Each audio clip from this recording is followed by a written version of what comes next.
Welcome to Decades of Horror, the classic era. Never saw anything like it. No footprints, no blood, no sign of a struggle. The bones just stripped clean like you were peeling a banana. Ew. This is episode 209, recorded August 3rd, 2025. Gruesome Magazine. I am your host, Jeff Mohr. On this podcast, we cover the good, the bad, and maybe even the ugly horror films released since the beginning of time through 1969. In each episode, we'll discuss the monster spirits, psychos, and villains that have haunted movie-going audiences since the dawn of film history. You know, I read an article in Wired today that through new developments in physics, they have proved that you cannot rewind time. They've proven it. Yes, it's proved. Now, that doesn't stop you from traveling back, I don't think, but you can't rewind it. All right. I have it on very good authority, Superman, that it can indeed be allowed. And Flash, too, I think, if you go backwards around and around. Yeah. Okay. With me this week are my incredible co-ghosts, whoever they are. For unforgettable what their names.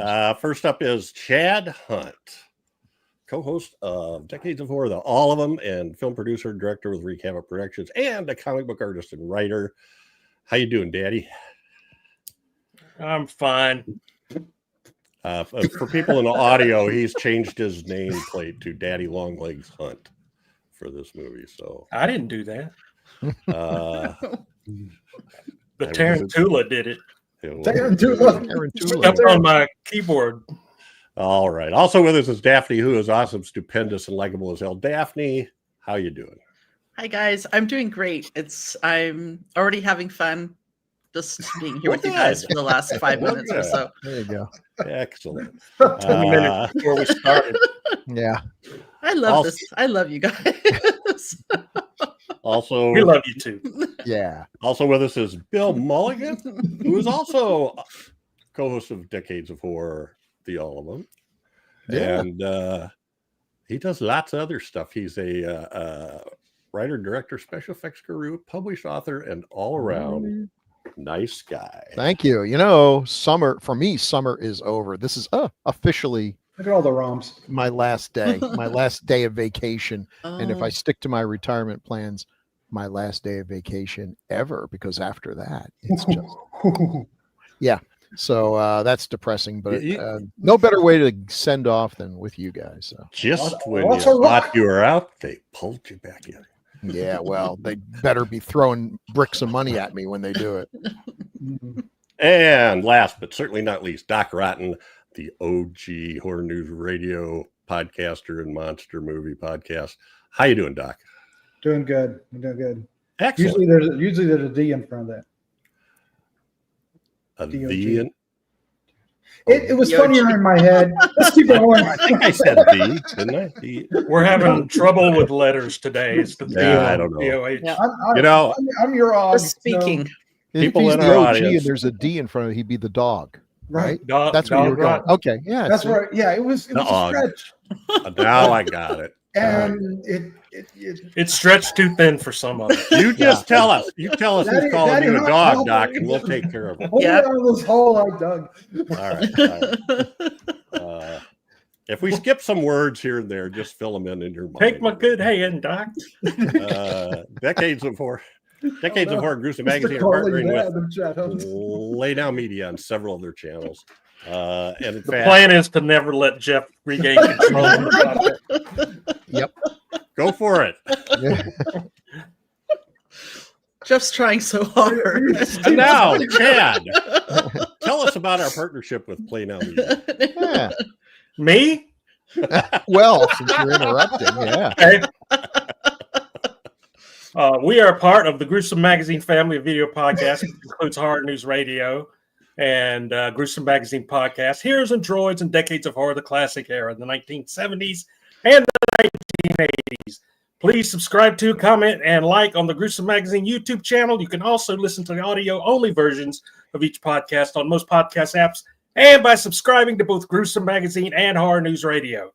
That's the whole wrong thing, isn't it? Yeah. So we also partner with Play Now Media on Consider it red.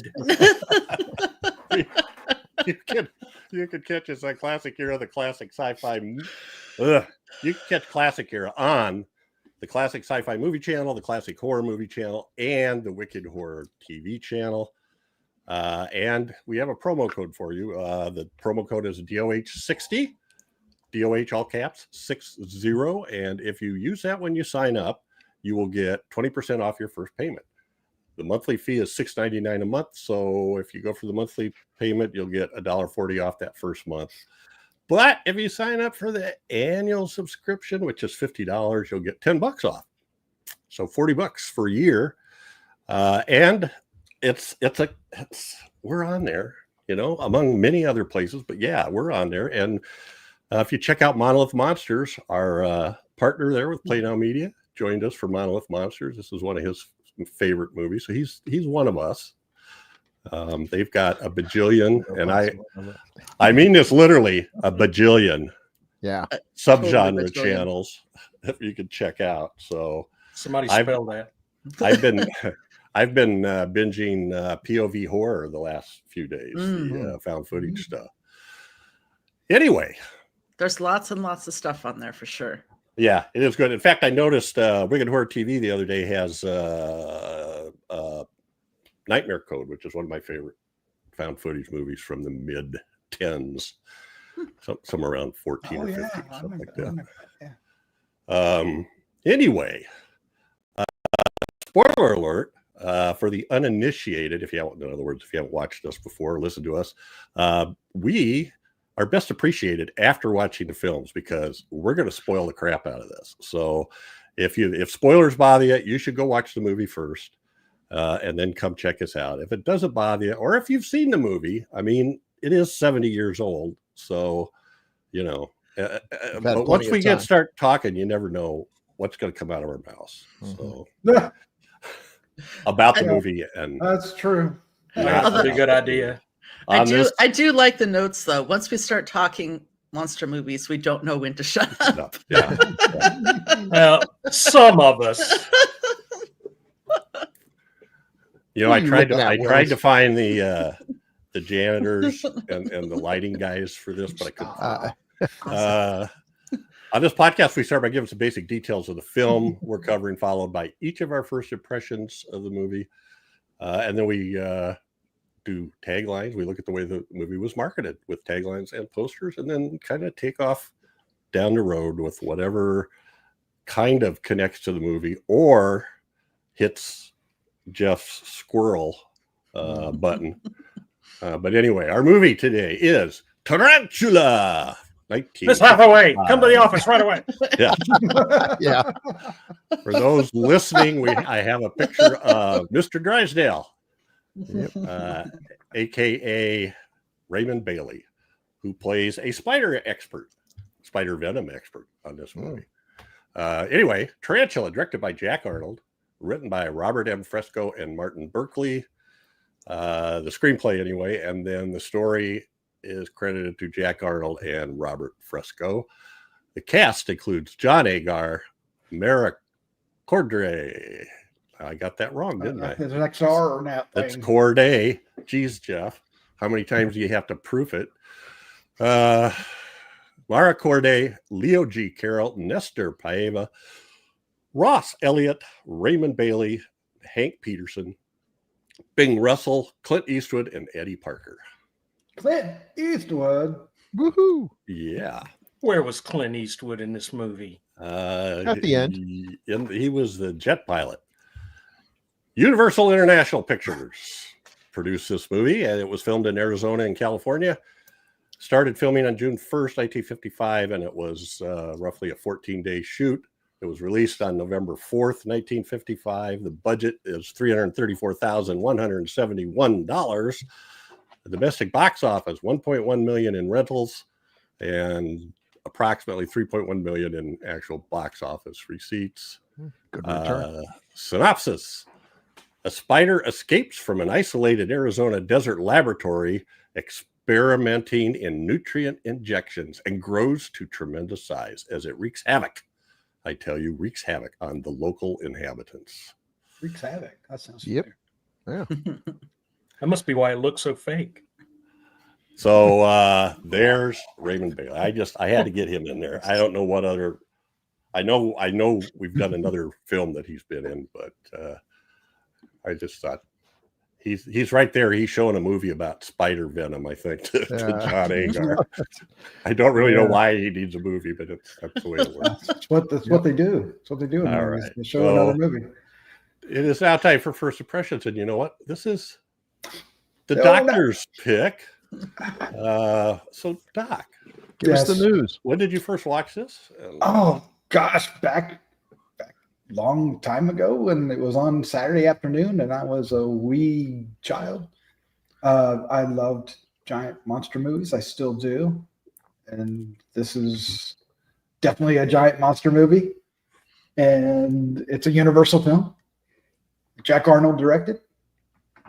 It's got everything I want. I love this movie. There's a lot about this movie that I remember seeing in the books that are not directly related to the spider. You know, they show the guy walking through the desert and he's as scary as a spider is. And then John Agar, when he, later in the film, when he starts having his troubles, I remember seeing those images in my monster magazines and monster books so vividly.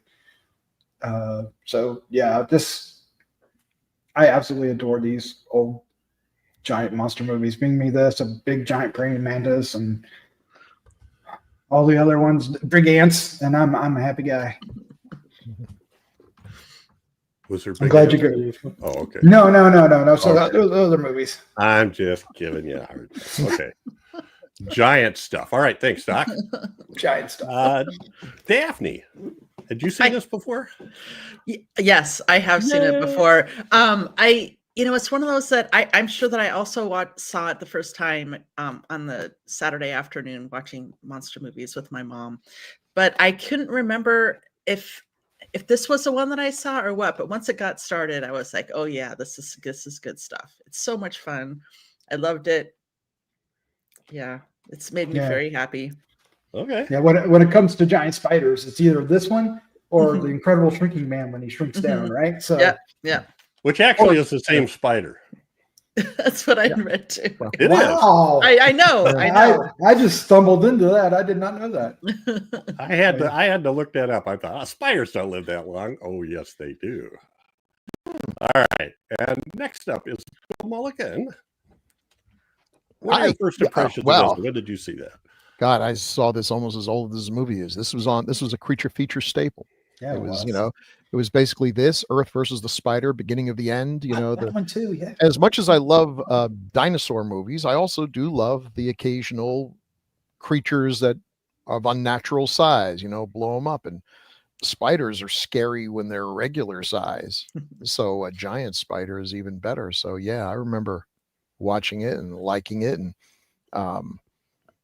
it was always weird to me whenever I'd see Leo G. Carroll show up on a TV show or something, and it's like, wow, his eyes are actually lined up, because I was kind of always thought of him from this movie.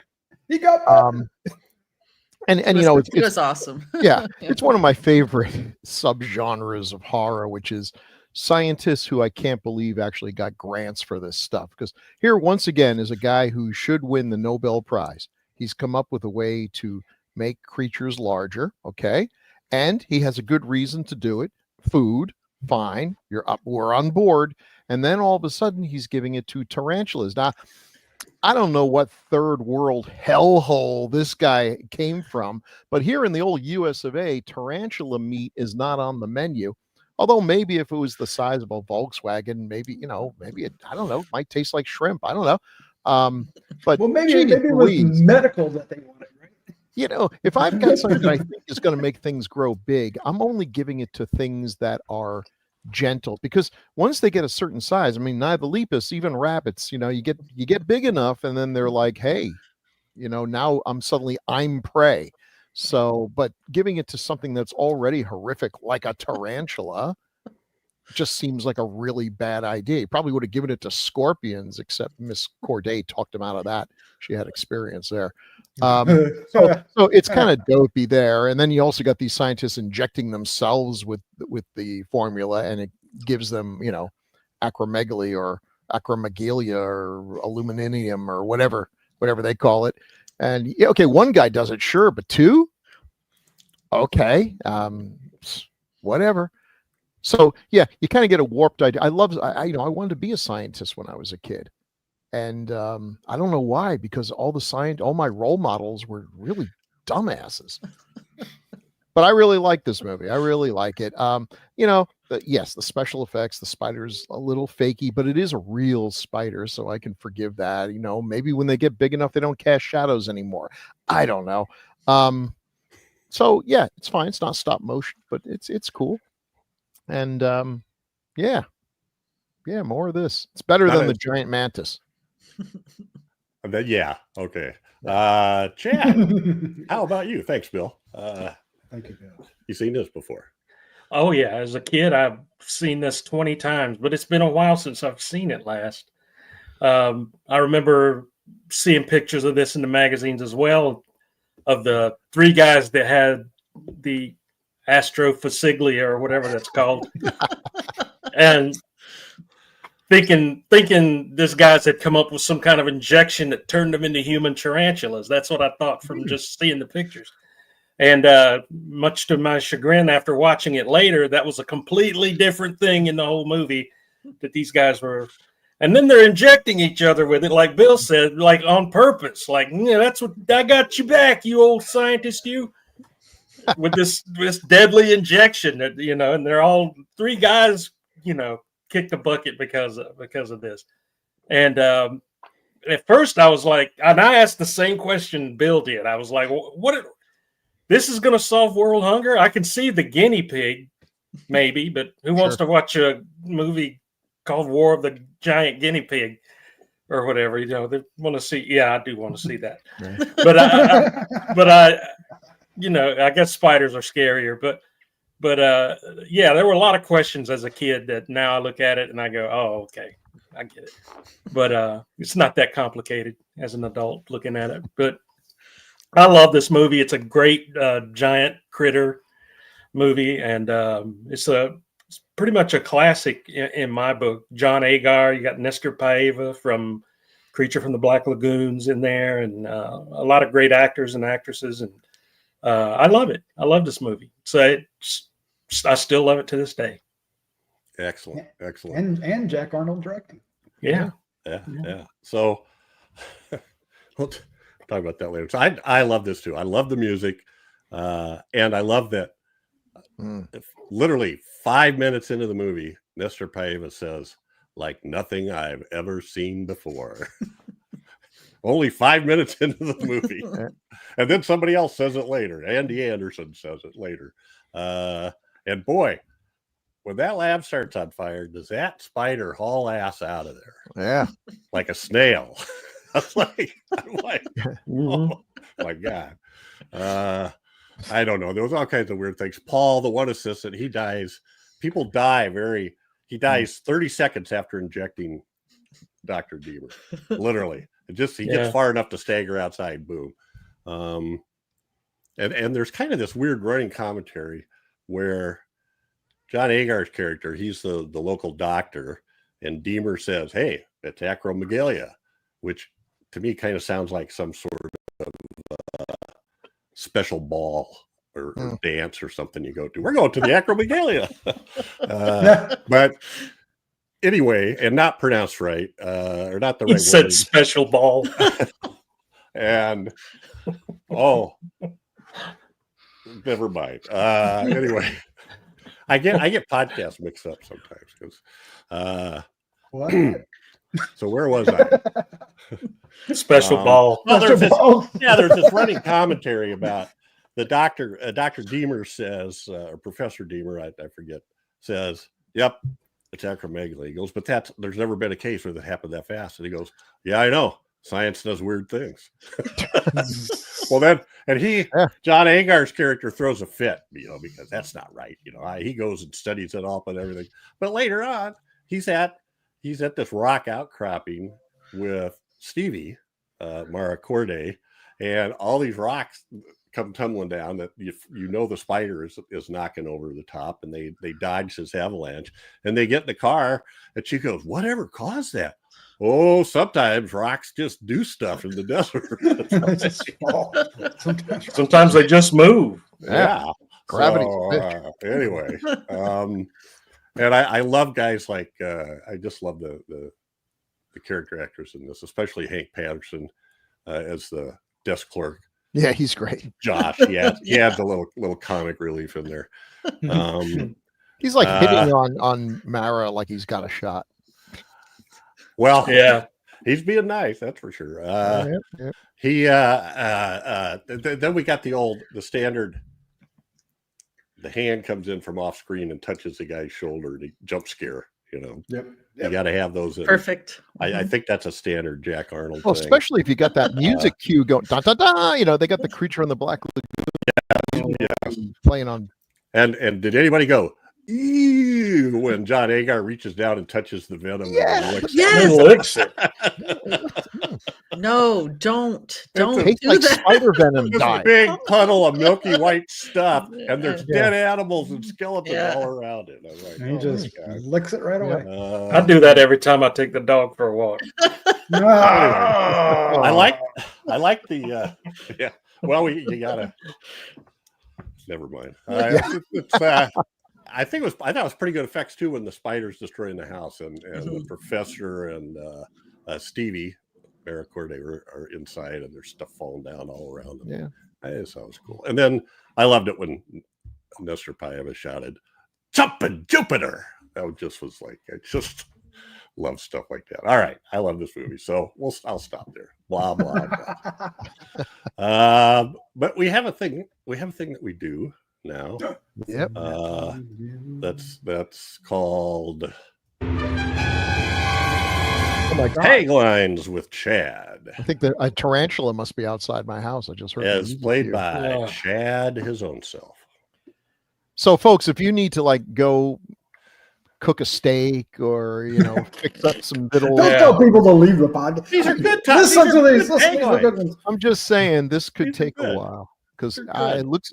How many are there, Chad? Looks like a tremendous. I'd rather not count them. I don't number them for that reason. good thing.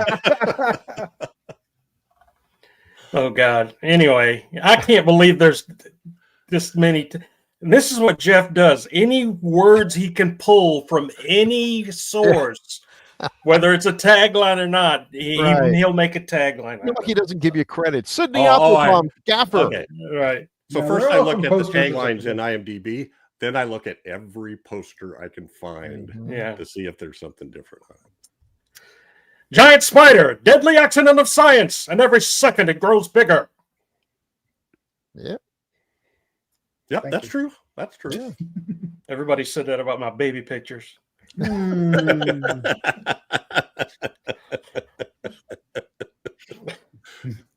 More terrifying than any horror known to man comes a creeping, crawling monster whose towering fury no one can escape. Whew. No one except John Agar. Yeah. Well. And Stevie. Yeah. Science fiction's most terrifying thrill. Okay. All right, I'll move on. Even science was stunned. I love that one. I love that one. Even science. You He's got a know, picture- The got a picture head- personification of the science. personification of science. I just see him as like a Showed an tall, emotion. skinny guy in a white lab Yeah. coat. old man science Glasses lives down and- 2 houses down. Yeah. He's got a clipboard in one hand, and Wire rim stunned. spectacle. Wire, yeah, absolutely. But he's stunned. Science's deadliest accident. Just give it a Maybe. few years. Yeah. Let's keep it. Let's keep For going. you, Chernobyl. Bullets Yeah. can't stop it. Dynamite can't kill it. Oh. Giant spider strikes, crawling terror 100 feet high. It wasn't that big, was it? Of course Well, not. Maybe if he stood on his hind legs. Yeah, I mean, They're never what they. Monster spider crawling terror, 100 feet high. See, Somebody that's else what I'm thought it talking was. about. Yeah, they're Yeah, doubling similar. down on Yeah. it. Yeah. Somebody That's the else agreed. same goddamn tagline that I just read twice. It says monster spider instead of giant spider. You see what I mean? Yeah. You see Yeah. Not all monsters are giant, Chad. Well, okay. Researchers seeking clue. Can anything escape it? What the Boy, that'll put asses. Oh, the in researchers.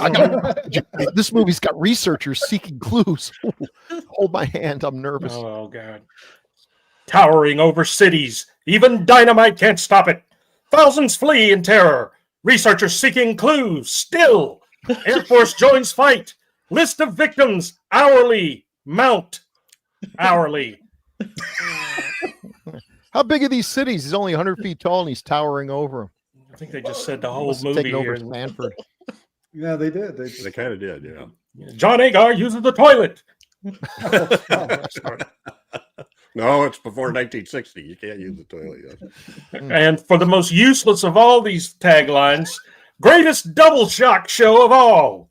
Yeah. So this was. We'll get into that later, but this was sent out with as a double feature with Running Wild. Running Wild. Yeah, which is not a shock show at all. But anyway. What? The Bells of St. Mary wasn't available? Running Wild. That makes no sense. Never before such a combination of chills and thrills. Spiders and John Agar. Yeah. And Leo G. Carroll. Okay, and the last. This is Okay, the best one. the terror of its dread embrace, the awesome evil of its venom-dripping jaws, threatens all mankind. That does sound like good in a Vincent Price voice. Venom dripping jaws. Yeah. The funk of 40,000 years. The funk. Yeah. And that's been Taglines with Chad. Chad's our hero, cool and rad. With him reading taglines, they can't be that bad. Yay. Let's take a look at some posters in where we see some of this marketing. I mean, you think of that. They worked hard at marketing this, don't you think? Oh, yeah. Yeah. All those things. Although, did it really need taglines to tell you this? It's like the name of the movie is Tarantula, and the poster is a giant tarantula. Yeah, they could have With changed the- it to giant. Well, yeah, but giants in posters don't always mean giants in the movie. True. As we know. Want to make sure they weren't little people, right? Okay. See, this is the kind of poster I absolutely Is this love. I love this poster. You got the too. monster, Spider's you've got awesome. the exciting font, you've got, mayhem, and there's Bright colors. There's a Yeah, bunch of this- people running toward you to get away from what's chasing them. Usually there's a guy whose hat is flying off in the corner somewhere. Barefoot And out of girl the in the square. sexy dress. Yeah. They're out of the picture Check. running. Yeah, you got the It's another Reynold Brown. John Agar's about to trip over his own credit. It's great. This is a great poster. The town in the background that looks like it should have been evacuated 3 weeks before Oh, yeah, the for any tarantula came to reason. town. Yeah. Termites. Yeah, it's not. I didn't notice that. The buildings are all askew. Yeah. And of course, the tarantula's he's got eyes he doesn't actually have because tarantulas don't have eyes like he's that. But got it looks a- great. And he's eating a lovely lady, which doesn't happen in the movie. Thank In you. either a negligee or a nightgown. I don't Yeah. know. Or a toga. I'm not sure. Or Oh, She toga, was yeah. caught unawares. But Yeah. she's not in the movie, folks. Just warning you. Yep. You know. Toga. And then we have this one, which is an alternate. I don't know. It's Same kind woman, of- different dress, but Mhm. and this is terrible because we've got the cool it's flat painting in the compared to the other background, one, yeah. and then we've I got the Photoshop of John Agar shooting a machine It's gun, Thompson not at the submachine tarantula. gun. He's like trying to take the credits out. He's trying to take the title Mhm. off, but Well, How it's dare only- you use all caps with me? It's only 10 years after World War II, and he was in a bunch of war movies, I think. So Yeah. that's probably. Here's a Swedish poster. he's flying. Gift I like spider. You're spindling. Gift Spindlin is let me see. Gift Spindine, venomous spider. Hmm. Spindle. Gift That would be Spindine. all of them. at least for that one. And by the way, in Floats through the air with the greatest of ease. Czechoslovakia, it was Gift spindled means ghost spider. Actually. it comes from the country of the leaping vampires, the leaping spiders. At least John's actually pointing his gun at the spiders, so it might do some good. So in Czech, it is. No, he's not. He's mad because he didn't get top billing. Yeah. Oh wow, yeah, Mara. Look at that. I'm going to shoot your name out of the air. I know who I'd rather watch. Oh, wow.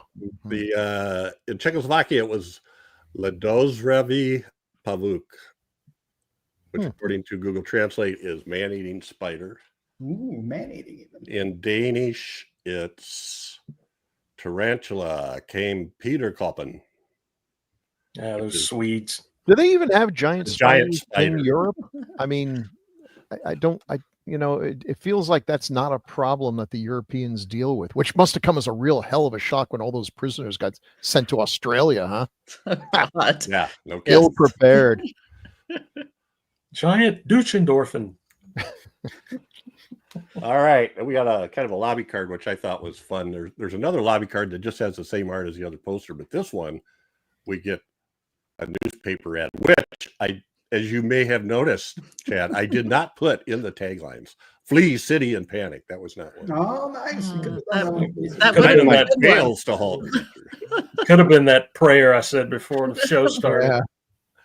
Yeah. But that other one, it's a dread embrace. That's in the small print in the corner there. The bottom one. Great box. Oh, That's a man. Super 8. Yeah, it's a It is. Super 8 It is. cover. Yeah. Oh, Looks like I love those old coloring Castle book. Films Super 8 films you used to be able to buy. They were the Yeah. best. They would I really- they would take the whole thing and squeeze it down to 3.5 minutes. Yeah. I love that cover. I think that looks awesome. looks like a coloring book Hmm. or a Yeah. kid's book from back in the day. And then here's a page out of the what do you That must call have been it? a The, marketing. Strange. Yeah. So strange. Running Wild. Stark Wild. savage truth stabs from the jukebox jungle. The The first jolting story of organized teenage gangs running wild.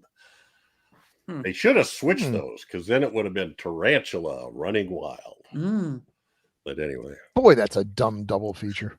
You were born greatest too double late in life. factual of all. Jeff.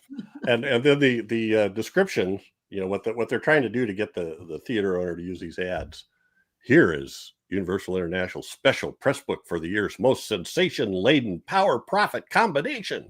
Power profit. Holy cow. I wanna Sell that this power profit. surefire combination with the special ads, special exploitation that give shock and horror those top grosses. Well, it did have Mamie Van Doren and Keenan It Wynn. does. Yeah. Mm. I think the William basic- Campbell too. Oh yeah. I think the basic premise is like, listen, the kids ain't watching the movie. They're necking in their jalopies at the drive-in. So whatever. That Probably looked like, so. I mean, the poster is probably far more lurid than the movie. Yeah, I'd say. Mhm. She looks wanton. Whatever that means. Wonton. All right. Well, this is Her body says yes, but her face looks like it could care less. yeah, not too interested. Yeah. So this is directed by Jack Arnold. As opposed to other films that I thought were directed by Jack Arnold, but we still have the swell graphics. So yes, it came from outer space. So two of my favorites of all time are The Incredible Shrinking Man and Creature from the Black Lagoon. yeah. He gets a big plus for that. And It Came from Outer Space is also right up there. Those three are in my Yeah. Oh, there's some good. top three from the 50s. Have you Best ever had the chance to authors ever, yeah. see either Creature or It Came from Outer Space in 3D? Yes. I haven't. I've saw Creature in 3D. before. I've seen them both in 3D. I'd love to see It Came from Outer Space. Creature own- from I Black own both Lagoon of them. is awesome in 3D. Mhm. Just absolutely fantastic. So I'd like to see. Oh, there's great Came from stuff Outer in Space. It Came from Outer Space. Yeah. The meteor zooming down at you. Mhm. And then there's shots where they're looking through a telescope. And there's a whole lot of cool Well, Was there a special screening or something that you guys saw those? Or Yeah, was Yeah. I've seen Yeah. Creature at. I haven't seen It Came on the big screen, but I own both of them thanks to Chad for Creature in 3D that I could play on the 3D TV. Oh, nice. I saw a special screening at a movie theater in Florida. It was in Fort Pierce, Florida, where a guy it was one of those old fashioned. I think I've mentioned this before. It's where I saw The Thing, John Carpenter's The Thing, old timey movie theater, and that guy was able to put a showing of Creature in 3D in there, and I saw it there, and it was amazing. It was amazing in 3D. Giant screen. I mean, a huge screen before IMAX. Yeah. Yeah. In the early 80s, periodically 3D makes a comeback. In the early 80s, there was another series of newer 3D movies, and they brought back some of the older ones too. So that's where I saw Creature. And it blew the new ones out of the water. I mean, it was so well filmed. And underwater looks fantastic in 3D with all the little bits and pieces of algae floating by. It just space and underwater are just made for 3D. I bet that was amazing. I'm just picturing it, just some of those scenes, underwater scenes, the swimming scenes being yeah. And the hand, I mean, they do have some, like the hands coming out, the one that's in the rocks at the beginning comes right out. Right. And the spear guns coming at you. Like probably the one coming over the side of the boat. Yep, that one too. They're all, but the one that really got me was the one that's, the one the fossil they first find. Yeah. In the rock. Yeah. Oh wow. Arnold's a good director. I mean, there's nothing in his direction that he immediately, it's a Jack Arnold film. He gets the job done, and he's working with some unusual stuff. He rises to the challenge, makes it believable, sells the story. You actually believe that guy is shrunk, and this creature is real. He manages to get a lot. Monster from the Campus is a little weak because it's just a Jekyll Hyde story, but it's Wait a minute. Co-ed beauty, captive of man monster. That's that. Well, yeah. Plus, it's the same poster as Tarantula, basically, with the monster. Same people running in. Oh my God! Look at that! It is. Yep. I'll bet almost all these were done by the same artist, and I can never remember his name. Reynold Brown. I have a couple of his posters. I wish I'd bought all of his posters. Just a real talent, and I'm sure he could draw people running in his sleep. Just close his eyes, and here they are. And he was also uncredited for This Island Earth. I guess he did the ending with the critters. Yeah. The mutants, Metaluna mutants. Mutate. Well, I wanted to. So we don't have a card for the writer, but I want to throw this up. So when we did Monolith Monsters, one of the issues was it said story. The only place Jack Arnold's name appeared was under story by Jack Arnold, Robert Fresco, and Robert Fresco said he didn't write a single word. So we sort of hypothesized ways he could have. Maybe he input ideas, or we don't know where the original idea came from, because somebody from Universal contacted Robert Fresco and said, we want to do a creature feature that's about mineral-based monsters. So who knows where he was involved. But this one, so this one, there was a TV show back then called Science Fiction Theater. Episode 6 of the first season was called No Food for Thought. And that aired on April 23rd of 1955. It was directed by Jack Arnold and written by Robert Fresco, and starred Vera Miles and Hank Patterson. And according to Tom Weaver, the shooting of that episode wrapped February 23rd, 1955. 13 days later, Tarantula was announced. So the story of this episode of No Food for Thought is a Nobel Prize winning doctor working in rural Arizona is visited by the county health officer after the unusual death of one of his assistants. The secretive scientist is developing a synthetic nutrient that, they learn too late, has an unfortunate side effect. Creatures using it become highly susceptible to deadly viruses. So this didn't have the growth thing in it. But other than that, and they said in the script, we talked about this a little bit. A couple people mentioned it, but why are they taking this? They see these things grow big. Why is it? Well, in the script, there was an explanation that 90% of the experiments the whole point was to make the creature that was injected stronger and more robust and healthier. And that 10% of them had a bad side effect. So apparently growing big or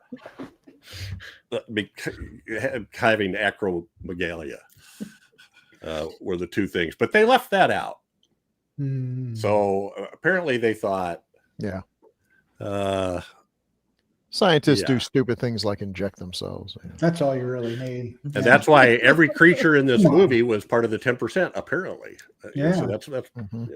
They ate the 90%. Bad day. But I thought it was interesting that they had both the writer and director had made a very similarly topic story, and then that apparently sparked them to go on and do something bigger. Yeah, because science fiction, I've seen science fiction theater. It's a pretty low budget affair.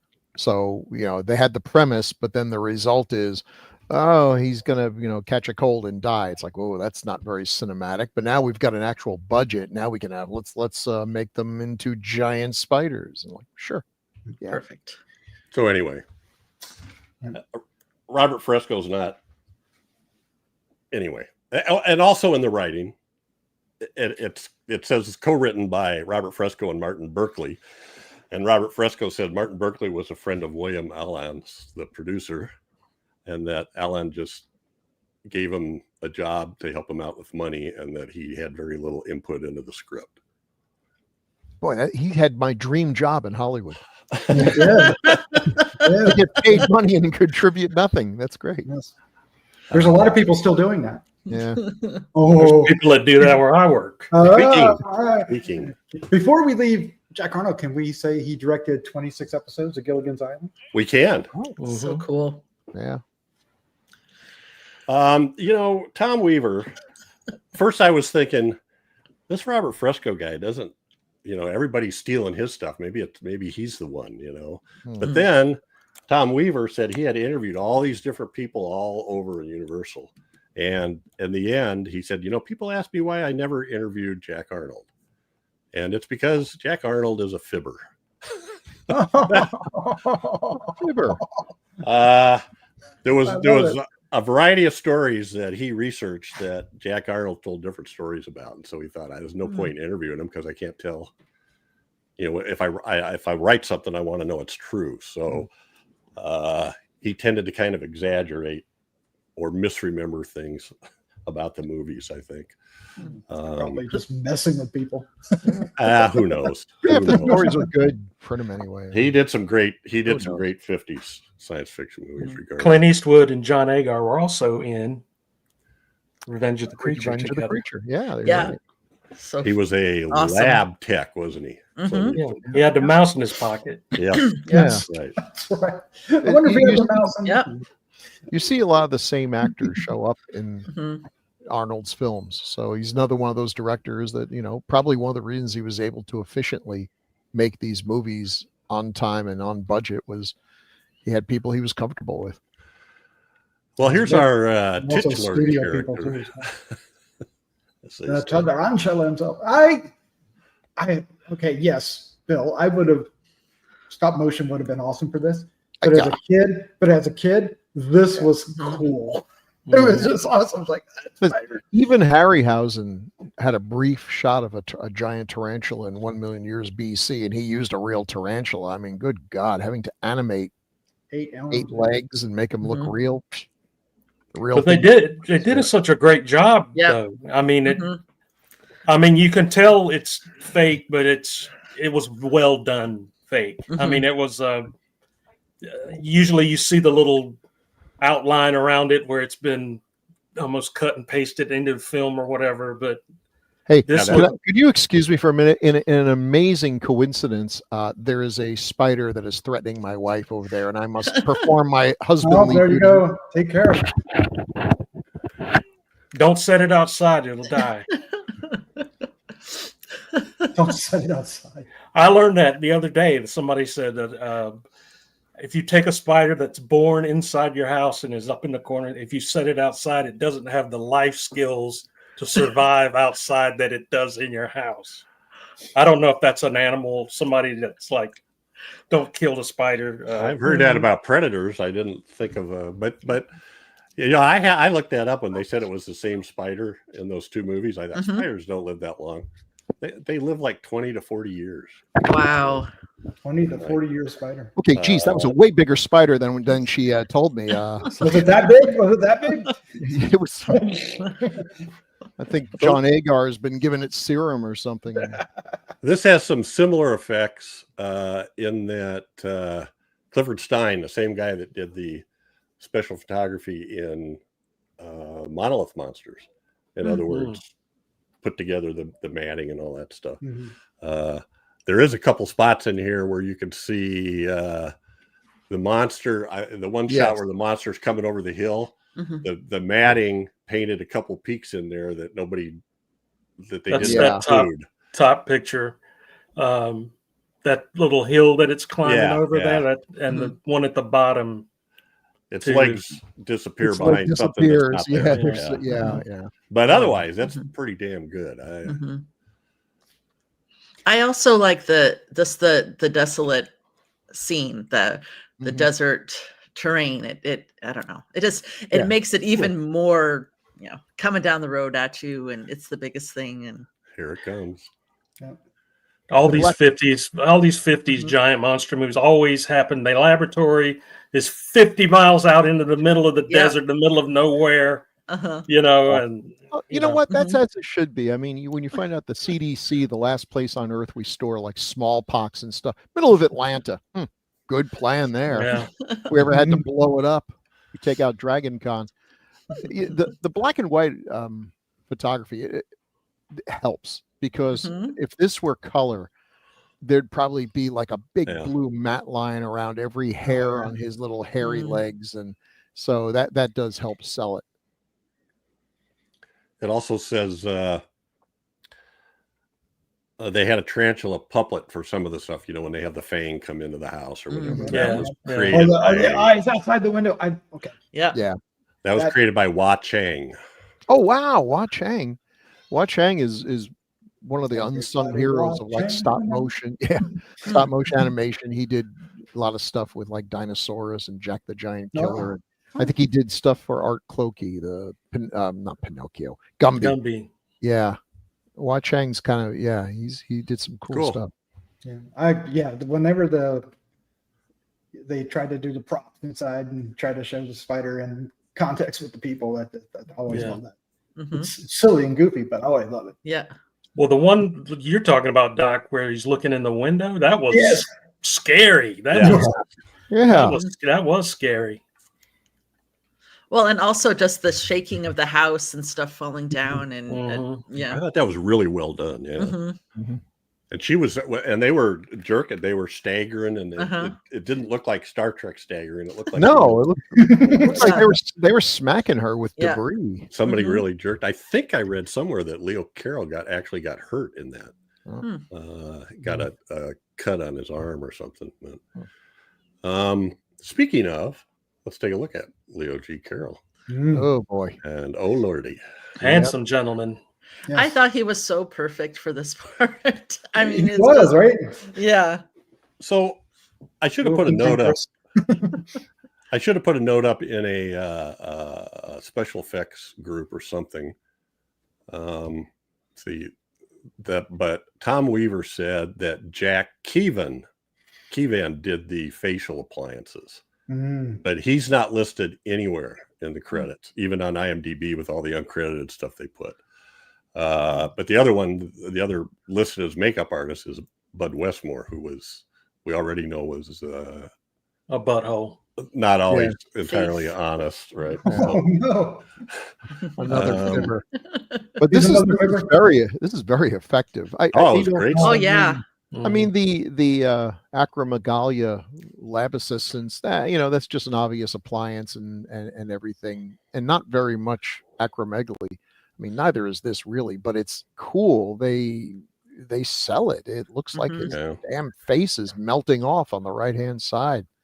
He looks like silly putty, and someone's been stretching it. Yeah. And is this the scene where he's kind of laying there, then slowly he's sleeping, and they expose it that way? Yeah, that was awesome. Oh, he rolls over. Yeah, he rolls over. Yeah.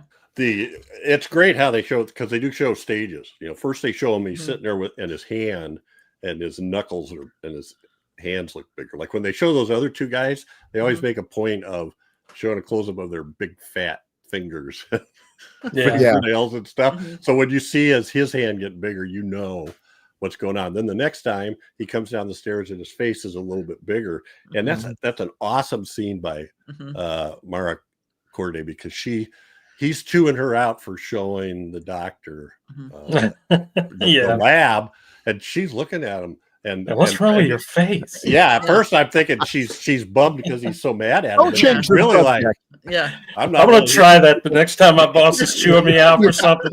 What's Yeah. wrong with your face?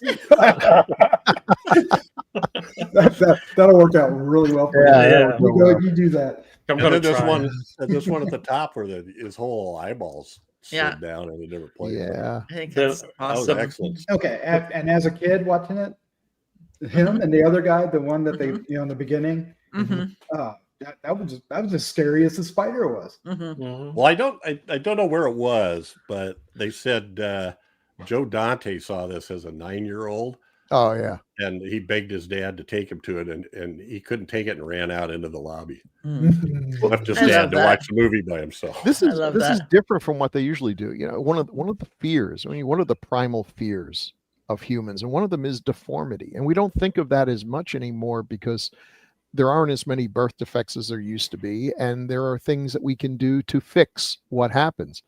But it's still a real primal fear. And usually in these movies, when someone gets deformed, they turn into a monster. But the monster's actually pretty cool. It's like, okay, I wish I could go back, but if I look like, Ben Grimm, okay, there's worse things in life. But this is real deformity. There's no getting around from this. This is the kind, Mhm. if you look like this, people are going to run from you, and every kid you're going to see for the rest of your life is going to point and stare, and their mom's Yeah. going to smack them back of the head. It's like, don't point at the ugly guy. There's a reason John Merrick wore a sack over his head. Yeah, exactly. I mean, this is really, you're watching his Well, this- humanity being stripped away. And they make a big point of saying this is not normal No. acromegaly. No, Rondo had Acromegaly. normal. And actually, Robert Fresco said, "Yeah, you could probably blame that on me. I might have copied that wrong." Or something. Whatever. Out of his science book. The pajama game is on in this movie too. Oh, yeah. I love is. it. I know. Looked like I was gonna say that these must be standard issue pajamas. I know. yeah. At It this was facility. awesome. They all look like escapees from the chain gang. The first guy had his dress socks Yeah. and shoes on with his pajamas when he kicked the bucket. Yeah. So Leo G. Carroll, Was over a Yay. barrel. what do you guys know about him? You know what? He did 6 Alfred Hitchcock movies. Oh yes, yes. I know North by Northwest. And Man from Uncle is where I Mhm. remember. Yeah, Man from Uncle. Topper. I remember seeing him in Topper. Topper. When I Yeah. was a kid. That was on I don't know, Saturday afternoons or something. So now which is- he was English, right?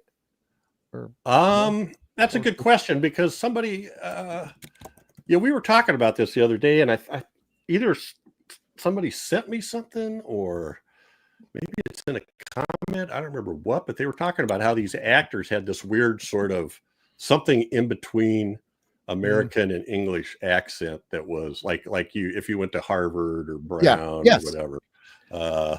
And they were So- trained like that. So he was like Cary Grant's like, what state is he from? Jody, whatever. It was that very affected speech pattern that doesn't really, there's nowhere on earth where you go that people speak that He way. was born in England, so Okay. So, but he also had that kind of authority. He looks Mhm. like a scientist, a judge, a doctor. he had minister. gravitas.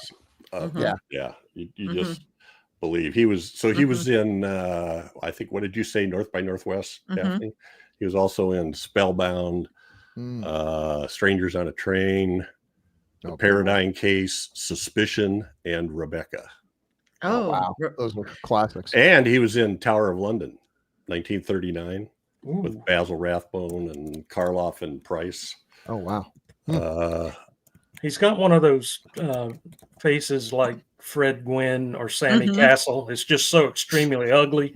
But you Watching don't have to Wow. you don't have He's to not. you don't have to put very much makeup on him to make him. He's one of those guys that looks normal in one of those. I want English to right here publicly apologize to Fred Gwynn. Who is better looking than Sammy Castle?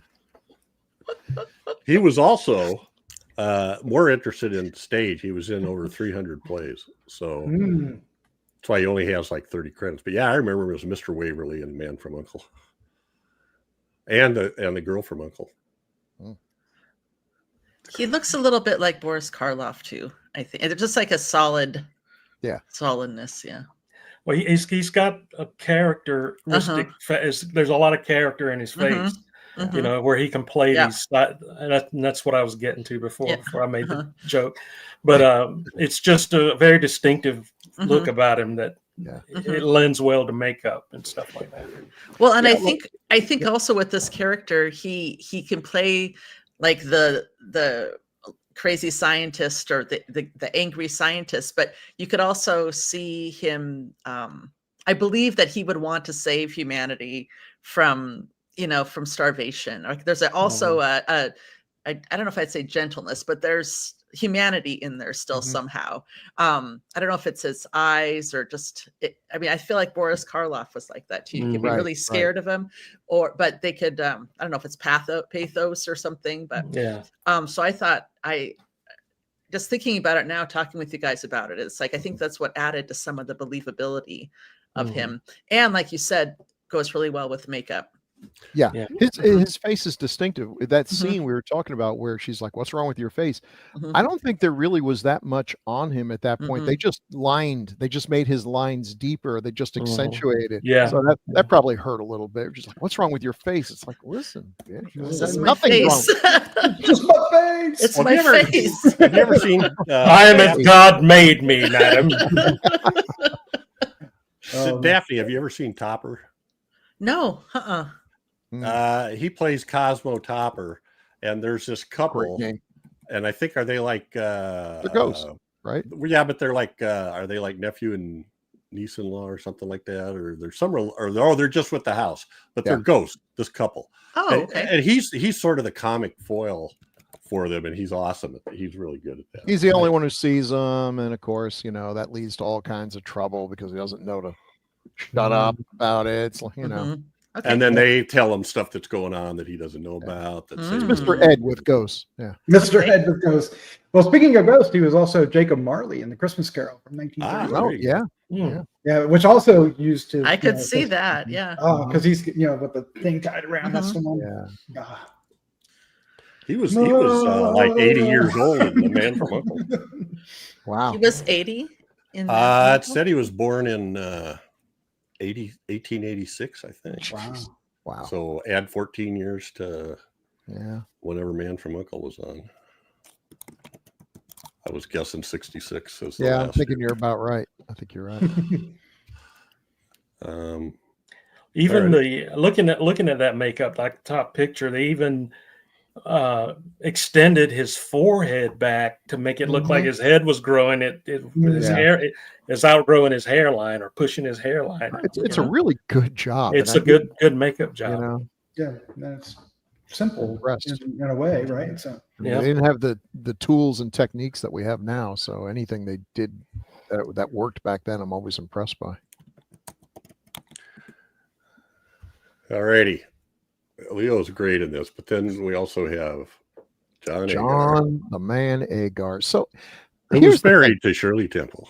That he became famous by marrying Shirley Temple. It was not a happy marriage, regrettably, and he had an interesting career.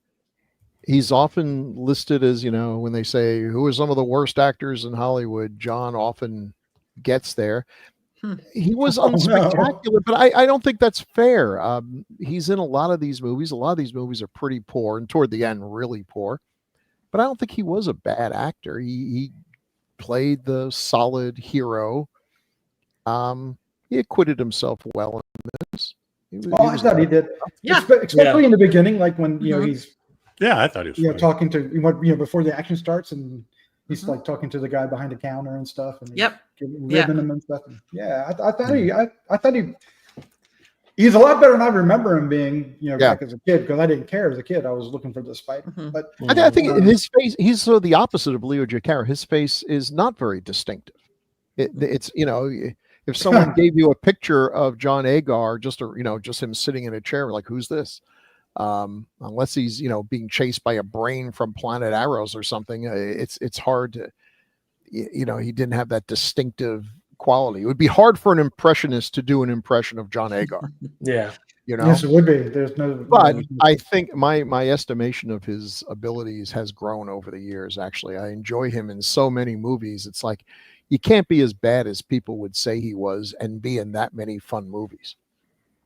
Well, I don't consider him bad. I mean, it could be because growing up he was in everything I watched. All the old creature features and stuff. He got paired with John Wayne there for a while. And John Ford. So his first part was in Fort Apache, and then She Wore a Yellow Ribbon. Great movies. Another couple movies later, Sands of Iwo Jima. But then I think that must have fallen apart at some point. I think he had a drinking problem. He did. Did he really? Yikes. But that from what I remember, that straightened out like in the late 60s but anyway, you've got more stuff. We've got this could be a double-edged sword. You become famous when you marry America's sweetheart, and when you divorce America's sweetheart, people turn on you. So but yes, I think I have two more things of him. We got a ton of these. The Brain of Planet Arrows and Attack of the Puppet People. But wait, there's more. Look at all these. Yeah. Okay, so we got some good, bad, and ugly here. Revenge of the Creature, good. Invisible Invaders, okay. Curse of the Swamp Creature. So now when you start getting toward the end of his career, he's making these movies for Larry Buchanan that are remakes of AIP. They're terrible. And they had always one big name. It was either Tommy Kirk or John Agar. And phoning it in. Just completely phoning it in. I've never seen Mr. No Legs, but I feel like I gotta. I watched it after I looked at these last week. It's awesome. It's awesome. In the worst way possible. Yeah. Well, there's a guy that's a paraplegic from Vietnam, I believe, and he didn't let that slow him down. He became a champion of all kinds of different martial arts and acrobatics and all kinds of stuff. And he got cast in this one movie, and he plays like a crime boss, and his wheelchair is rigged with shotguns in the arms of his wheelchair. He flips it open, pulls them up, boom, boom, And then he also will fight guys. He beats guys, that they get within reach. Anyway. But that's the thing, though. You got to get within reach of him. Yeah. You just stand 5 feet away and go, yeah. But it's fun. But it's also, that's the one that was directed by Rico Browning. Oh, wow. Creature. Yes. I think it's his only directing credits. I don't know where this all came from, but it's fun. It was on one of the free streaming channels with ads. I don't remember which one. It's got to be a 70s film, right? It is late 70s, I believe. It screams 70s. And it's rated R. John Agar plays the crooked chief of detectives or something. Oh wait, I just spoiled it. Oh no. Oh, it's great. Oh, is that Richard Jekyll? Is he in that? Is that him? I thought it looked like Jeff Fahey for a second. Jeff Fahey. He's a little young for. Yeah, probably. Keep talking. And I haven't seen Women of the Prehistoric Planet in decades. I'm going to take a wild guess that it's probably got scenes from 1 million years BC spliced into it, and that it's probably not very good. Yeah. This movie has Richard Jekyll and Lloyd Bachner. Those are the two names I recognize that were in this. Oh, Joey Chitwood. They crashed some cars. Okay. I wonder. The guy, Mr. No Legs, is Ted Volrath. I wonder if Mr. No. Go ahead. Oh, he's giddy. Rance Howard is in this. which is Rance Ron Howard. Howard's The dad? Oh, the guy and from he Star plays- Trek. No, this is the Rance Howard. No, that's Okay. that's his You're brother, you're thinking of Clint Howard. Clint Oh. Howard. This Yeah. is his dad. Rance Howard is his dad, who's pretty close to bald, and in this movie, he's got a crazy comb over, and he's playing a crime henchman in this. That's pretty cool. Awesome. Anyway, I'm sorry. Go ahead, Daphne. No, it's okay. Is he the guy down at the bottom, or is that Jekyll down at the bottom with the gun? I believe that's Jekyll. Okay. Because he's Yeah, got some that's hair Jekyll. too. That's Jekyll. I was just wondering if the Mr. No Legs was inspired Tarantino and Rodriguez's Grindhouse, that character that they had Oh, with from the Planet That's Terror Oh right. yeah. from Planet Terror. Yeah. with the leg I- gun. Yeah. Yeah. That's I wouldn't put it past him. good Mhm. call. Good call. That looks like a Tarantino favorite right there. Anyway, that I was so Or glad when you put Tarantula. that up there. I just went, I gotta look this up. What the heck is this? Yeah. Interesting. How about wait? And There's then- more. Hand of Death. There's more. Hand No, of The people Hand are- of Death. No one dared come. There's a rumor that the Hand of Death, the creature in Hand of Uh-huh. Death, inspired the Thing from the Fantastic Four. Yes. They So are I've been very- dying to, because they come around. They Hmm. are kind of around the same time, Yeah. and I've been dying to see Hand of Death, but I Huh. can't I really find I had it a anywhere. gray market copy. I may still somewhere, but it was just almost unwatchable. Yeah, it's I've seen it. It's weird. But yeah, there's also the daughter of Dr. Jekyll. You When- didn't get them all.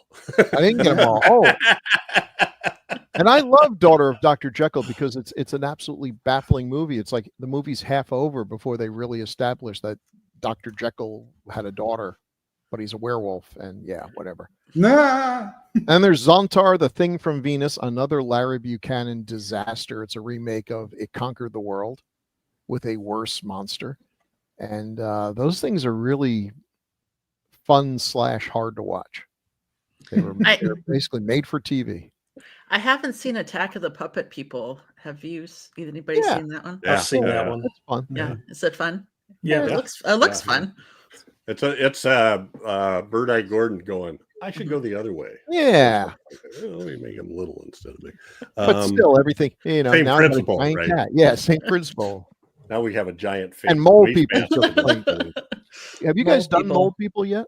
No, we have not. Oh, that's a fun one. I see that Agar got back together with John Wayne though towards the end. He was in Chisholm, The Undefeated, and Big Jake. They made up. Cool. Anyway. Sobered up. Probably, I'm guessing.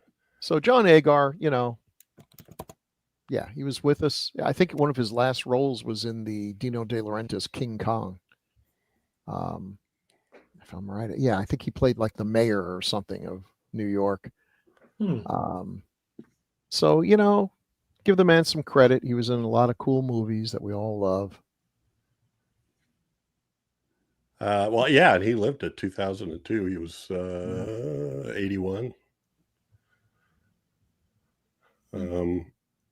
Yeah, no, he's become an icon of a sort, right? Because he does so many science fiction movies, Right.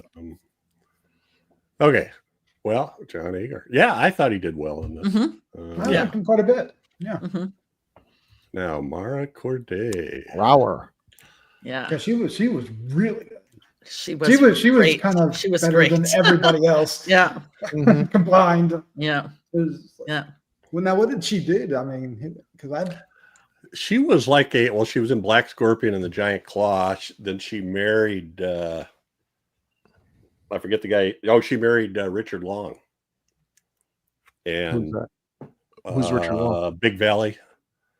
Actor. Yeah. Oh, okay. Did he play Heath? I don't remember who he played, but that's And she got out while the getting was good. Yeah. it wasn't super happy married, but they had 3 kids. Hmm. He also was a bit of a drinker and carouser, and he played Jared. Richard Long was Jared. Jared, that's it. I Lee think Lee Majors Majors was played Heath, Heath. Yeah. Mhm. And then Peter Breck was Nick. Yeah. She's super attractive, very fashionable, and just likable. Both this and the Black Scorpion. I mean, I'd have to watch Giant Claw again because I didn't even remember she was in it. I just watched that movie like with my head in my hands every time the monster shows up. So miss a lot. I think the funniest story is that the people making that movie, the actors and everything, were under the impression that they were going to get like a Harryhausen. I mean, I think that's what they were kind of sold on. It's going to be like the Beast from 20,000 Fathoms.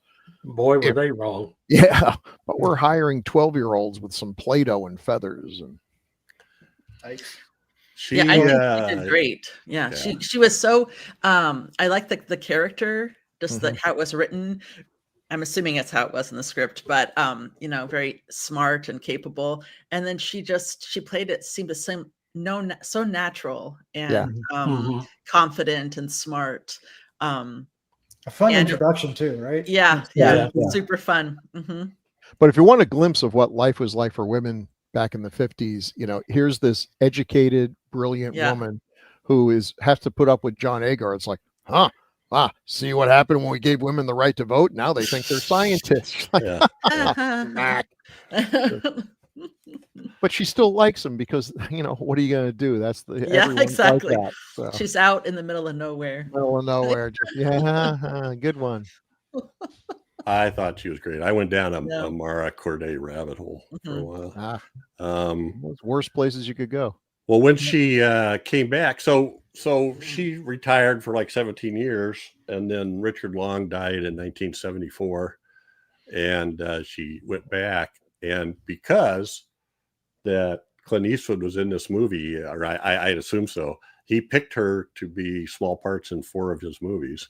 Yep. And in fact, she's the one that's being threatened when Clint Eastwood when Dirty Harry says, "Go ahead, punk, make my day." She's the one being held by the guy. Oh, nice. She had a lot of really nice things to say about him. If you read interviews with her, about Clint Eastwood. Yeah. I did on the commentary. Tom Weaver did this thing where if he interviewed somebody, then he had like an actor read the interview to make it sound more realistic, and so it sounded interesting that she had a lot of fun. She did make a comment about the pajamas. Oh, really? God, you'd think they could have given me a nightgown or something, because she was a model. She had been she was a Playboy in the cabaret. playmate. Yeah, she did cabaret acts. She was a dancer. Yeah, She started was really young. Well, she was a Playboy model before they were doing nudity. She wasn't really nude. I think she was like in negligee type stuff. And she did make some comment about that she wouldn't do that. So I got really into it because I thought this is obviously a model because she wears clothes really well. And I always think about this with where's the hat? Where's the hat? So I thought these were the 2 dresses we see her wear outside of and what are those? Are those called pencil skirts, or what are those called? I think you could call them pencil skirts. Yeah. I don't know if that's specifically what it's called with that, but yeah, I think you could call them pencil skirts. You can call it anything. Beautiful. Let's bring it back. Yeah. They're beautiful. The costumes are beautiful. She wears them well. Oh, and she looks she looks absolutely great. So then pure class. That's part of the fashion. The hats, like Doc said, the hats are awesome. She had that string of pearls on too. That was really nice looking. But then what did she wear when they run away and escape the house after the spider attack? Oh, look at her. They stick her out in the desert in her pajamas and bathrobe. The latest pajamas from Forever 61. And then she runs around in that for the rest of the movie. Right. It's like, look at all the other guys' faces. Like, you're wearing that now? Well, she was, studying away, in the middle of the night, taking care of the doctor.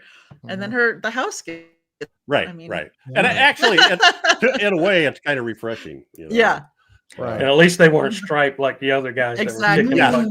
See, she had some style. She not running away from the giant tarantula in high heels. So give her credit for that. Look at those high-waisted pants. John Agar man. It's like almost. I love watching those. Some big jackets. I know, look at it. They do with the puppet. Yeah. Big David Byrne jackets. Yeah. Can always Yeah, tell the just- hero is the only one allowed not to wear a hat. Ah. Oh, really? You know. The hero doesn't wear a hat. Okay. That's not true in film noir, but otherwise. No, that's true. Or westerns, but Or westerns. yeah. Speaking of that, I like the what kind of tie is that? Is that bolero? Oh, no, it's Bolero, not a yeah. bolero. Kind of. Kind of, yeah. I think it's just Yeah. a tie. Like a Western tie, but yeah, and Nestor's great. We'll get to Yes, Nestor here. let's We'll talk get to about those Nestor. other guys sometime. Let's see some Here's hats now. and here's the hat. Look at that. I looked at that and I'm like going, wow, Yeah. that is a Yeah. geometric wonder. That is so I'm great. It's like fascinated by that. kind of like a fried egg or a flying saucer. Fried egg. Yes, you're absolutely right. Either of those. Reminded me of my days taking analytic geometry. But holy freak, does it frame her face? Yeah, Yeah, look at that. no, She just looks yeah. fantastic. What a Mhm. gorgeous Now, thing. look at that Yeah. smirk she's got on the Yeah. Yeah. Oh, she It's was like- she was very confident sitting there Yeah. in that chair and people Mhm. talking to her. She was like, Mhm. Yeah, she looks a little bit like Gina Gershon, or Oh, she- Gina yeah. Gershon Yeah, looks like yeah. her. Yeah, yeah, yeah. Yeah, she's but sitting in this town realizing she's smarter than everyone in this room put together. Yeah. But she doesn't feel obligated to brag about it or show it No. off. It's just well, they had some obvious. neat little bits in this, like when Mhm. they get up to when she's trying to find a ride out to Professor Deemer's, and there's basically no ride. She just got to sit and wait. Well, then the doctor, John Agar, comes out and says, "Hey, I'm heading over to Deemer's," and Josh says, "Take her with you." You know, he doesn't ask her. and then she gets up, and yeah, we want to go. And then Josh says, "Ain't you going to introduce yourself?" And they look at each other and go, "No," simultaneously. I just thought that was a neat little. Yeah. Yeah, they Yeah. go Neat little walking off. piece of dialogue or Yeah. And looking at each other. Ah, boomers, am I right? Yeah. Yeah. Well, she he just said seemed something really- like that, but Yeah. And she just seemed really comfortable Mhm. and funny. Yeah, the chemistry was good. natural. The Chemistry was chemistry was really good. Yeah, absolutely. They both had John Agar, I think, had a little bit of charisma in it too, but she had Yeah. a lot of charisma. Yeah. And for some reason, I know they do this all the time, but there are certain times, like I understand screaming and scream queens and that whole idea, but when she was running down the stairs to get out of the house, I just don't believe you would be screaming. Oh, I would be if there was a giant tarantula. That was the reason. Yeah, but why are you screaming? I mean, aren't you going to use all your Giant energy just to tarantula. get out of the house? I just felt like I'm looking over my shoulder for that spider I just tried to kill because I'm not sure I got scream him. again while you're Coming running after down the me. stairs. So Jeez. anyway, all right. So much for Mara Corday. Nestor Pava, Creature from the Black Lagoon, Mighty Joe Young, Jesse James versus Frankenstein's daughter. And they saved Hitler's brain. So once again, we've got the highs and the lows here. He's in some film noirs that are pretty good. I can't remember the title, but he's in one where he plays like the counterman at a restaurant, like a diner. That's also a bookie, and he hands out information to people. He's got that face. He looks like, if you're doing a film noir and we need that guy who sells newspapers and also gives you tips. Yeah, that's a face right there. And he was born in Fresno, so I'm like, it's not. Loved him in Creature as the boat captain. Oh, yeah, that's his iconic. That's especially when the other guy tried to muscle him or bully him around, and he pulls the knife on him. Mm-hmm. That was a great scene. I just love that scene. And Mighty Joe Young, we haven't covered that. We need to cover that at some point. Now, was he in Mighty Joe? Oh God, yeah, Mighty Joe Young. Ben That Johnson. movie. Was he one of the drunks who like gets Joe drunk? I'm trying to remember what his role in the movie was. I wish I could tell you off the top of my head. Because It's been so long since I've seen it. Oh, what a great movie! That's going to take me right back to my. You're going to see me deep in the feels when we do that one because that movie still chokes me up every time when I watch it. Absolutely, I am transported back to New York on Thanksgiving. Yeah, Chad turned me on to Nestor. I keep an eye out for him all the time now. I like it. Yeah, I like his interactions with John Agar too. Yep. It's just like, Yeah. Yeah. And there he's Yeah, got he one gives him a load of tie crap. there, look. doesn't he? Oh yeah. Yeah. Hey, smart. Yeah. He's not wearing the same tie throughout the whole movie. Yeah. I guess you got a lot to learn about acromegalia, huh? Yeah. Oh, so the country doctor doesn't like being upstaged by the world-renowned scientist. Man, You get Wait a so minute. wrinkles with him. It's great. All right. Yeah, that was really good. People are dying, and you're still roasting me about that. It's like, yeah, geez, let it go. Yeah. So Just Bill, chop it. So Bill, who's Eddie Parker?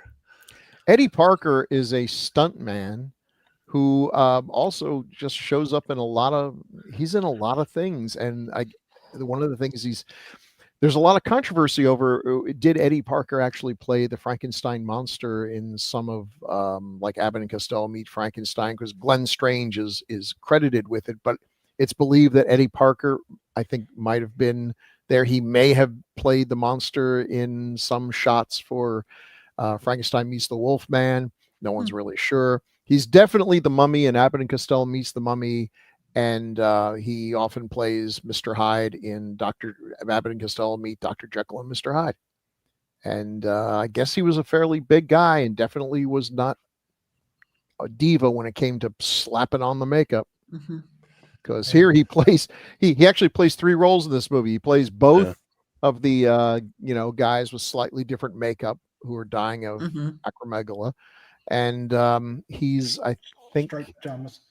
think he shows up just a bit part, maybe when they're like when a plane lands or is taking off. Yeah, he meets the airplane when John Agar lands at the beginning. He's the guy that meets the airplane. Which is a smooth move because who knows what he looks like under this makeup. Yeah. Both of these makeups obscure. So it's like, hey, we are paying this guy to be in the movie. So yeah, here's another shot for you. Well, another guy in striped pajamas, though. Yeah. Yeah. And that picture at the top, I saw that in so many monster books, and it before I saw the movie. Oh, What about you, Chad? You too? Yeah. Yeah, that picture. That one there at the One, top. yeah, at the top with him holding the. Yeah. Because you can see his hand. That's the first thing you see is his hand come around, and they have a close up of the early hand, and they show a close up of the guy in the middle, his hand, when his body's laying in the desert. Yes. What a great opening. Sunday go to meeting shoes on. Yeah. Oh, such a growth on his head. So yeah, that's nice fight. He gets to fight with G. Carroll. I'm glad you did that because I like to point out these people that you don't normally notice who they are. How many credits does he have? Is he? I'll bet a gazillion, mostly for stunts, I think. So he's probably the guy who got tossed through a lot of saloon windows. Looks like he did. That picture down below, he looks like the guy. I think that this might be off top subject, but that house that Dr. Deemer was in, I think that's the same house they were used in that last creature film, The Creature Walks Among Us. Walks Among Us? Oh. Yeah. You're absolutely right. Good catch. Nice. It's also the one used in This Island Earth. Oh, nice house. Where the scientists gather, right? I wonder if that house still exists, because how cool would it be to live in it? Yeah. With all that history. Just looking under stunts, Eddie Parker has 445 credits. Wow. And as an actor, he's got 304. Wow. He was always there, and so hey, Eddie. He probably he's harder working than most of the actual actors. Yeah, man. A lot of these guys. All right. So then these are kind of the character actor guys that I recognize. So Hank Patterson in the top, who most people remember as Fred Ziffel in Green Acres. Yeah. Oh no. Okay. Okay. And he also did. So we have 2 unique things here. Leo G. Carroll played the same character in 2 different series, Girl from U.N.C.L.E. and Man from U.N.C.L.E. Hank Patterson played the same character in 3 different series. Green Acres, Petticoat Junction, and he was in 1 episode of Beverly Hillbillies. That's Fred Ziffel. Wow. early versions of crossovers, I guess. Yeah, the Beverly Hillbillies universe. Yeah, that's right. That's You know, right. Green Acres. If you haven't Hillbillyverse. if you haven't watched Green Acres in a long time, watching a few episodes here and there, I didn't realize that show was way ahead of its time. It was Yeah, breaking it's the pretty fourth funny. wall like crazy. So he also was in Earth versus the Spider, so 2 spider movies right next to each other.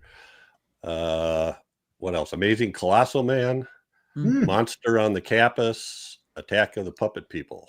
Mm. We're He's seeing some of these same titles. he's the great uncle of Taya Leone. Really? Oh, Oh man. Anyway, Didn't who expect that. knows? Who knows? No, I didn't either. That's why I said it. No, It was left just so odd. They said by the time he was on Green Acres, he was in his late 70s and he was almost completely deaf. So they had a dialogue coach lying on the floor out of shot that tapped his leg as his cue to say his next line. Wow. oh, that's my other ideal job in Hollywood. Leg tapper. Yeah. Leg tapper. Tap tap. Anyway, As long as I get my we've heard a SCI-FI. couple of those. I think they had something like that with Keenan Wynn towards the end too. They had Mhm. ways to signal him for when's your next line. And then the guy in the middle. Yep. Anybody? He definitely looked familiar and to me, but He's the father of a very famous actor that's done a lot of major films that we like. This is Bing Russell, Kurt Russell's dad. really? Oh my gosh. Nice. No way. So Wow. he was the guy reeling the dynamite. Wow. And then running that wire out. And then at one point he's in the back of the truck. That helping is with that really stuff. cool. Yeah. Anyway. And we did a long discussion. I did a long thing about him on one of our shows. I don't remember which one. Huh. But he also went on to, in the 70s, he owned I think it was in the 70s, he owned a AAA baseball team. He saved Well, that makes sense. he saved the Portland, Oregon AAA team that just kind of folded. And he went and started it up and then got kind of like, very or how do I want to say, eager and motivated ball players of all ages to come in. So people that had not quite made the majors or made the majors and fallen back down, and young kids trying to go up that nobody was looking at, he got them all in there and was really successful for a few years. Oh, cool. And Kurt was part of that. Kurt played for him part of the time. Yeah. He was a good ball player. I just want to say that end scene though, where they're dynamiting the road, that's the one thing that struck me as a little unrealistic. Is okay, they got the guys there, got to pull down everyone else is just sort of standing around watching to see if it works. Yeah, I'm running. If it works, let me know. Send me a telegraph or something, because I don't need to stick around. I'm like, I suppose they put it in a line because they didn't know exactly where he'd walk, but I was thinking you really want to pile that up to have one big impact point. Anyway, didn't work. Well, then they regardless. used napalm. Yeah. And then they're closer to the napalm than they are to the dynamite. Like, this is not going to go well. Folks. So, and then the guy in the bottom with Nestor is Ross Elliott. And He was awesome. He began his acting career on Orson Welles' Mercury Theater and took part in the War of the Worlds broadcast. Oh, cool. Mm-hmm. Oh, wow. What else was he in? He was in Beast from 20,000 Fathoms, Monster on the Campus, The Indestructible Man. He played the sheriff on The Virginian, 60 episodes of that. Wow. He was also in Kelly's Heroes. I don't know what was the deal with his career, but he had a quote where he said that he made a couple of major errors that cost him in his career. So I didn't know if he meant if he turned down parts or if he pissed somebody off or what the deal was. He just, somebody knows. and that's all I'm going to say about that. Was kind of the way he finished it. Yeah. Well, he was good at Indestructible Man too. So he's very recognizable, and he plays a lot of different people. He can play a cad. He can play a happy, kind father type, and anyway. Yeah. So I think that's. No. Oh, we got one other bit part that was There he uncredited. is. Oh, that's right. Who's that? Not easy to recognize him, but that's Mhm. Clint effing Eastwood there. He's I don't remember when takes I first out that spider. Takes it out pretty easily too. I got to say, man, when and realistically, yeah, a tarantula is not going to take napalm very well. But See, I was thinking these are F-80 shooting stars. I was thinking they should have used. There was a commensurate plane back then that had the horizontal tail up at the horizontal wing on the tail up at the top, and I can't remember what its designation was, but it was called the Scorpion. I thought it would have been cool to have the Scorpion shoot down the spider, but You're thinking too hard. I am. I know too much about airplanes.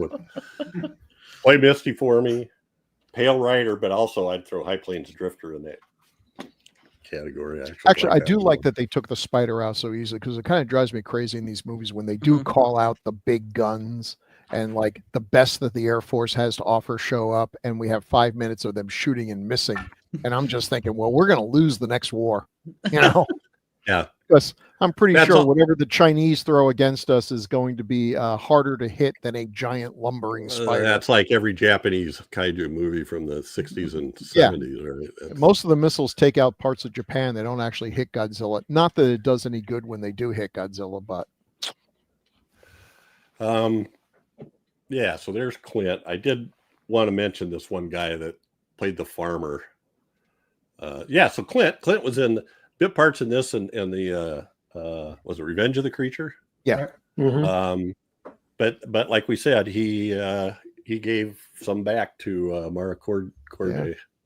And Clint didn't do in his long career, kind of still going.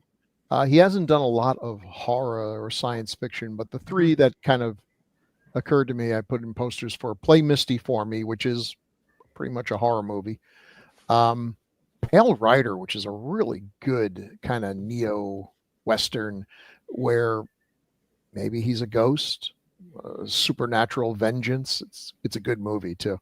Yeah, High Plains Drifter is like that too. Yeah, High Plains Drifter is a bit like that as well. Although with High Plains Drifter, you feel like he's just a really pissed off, guy.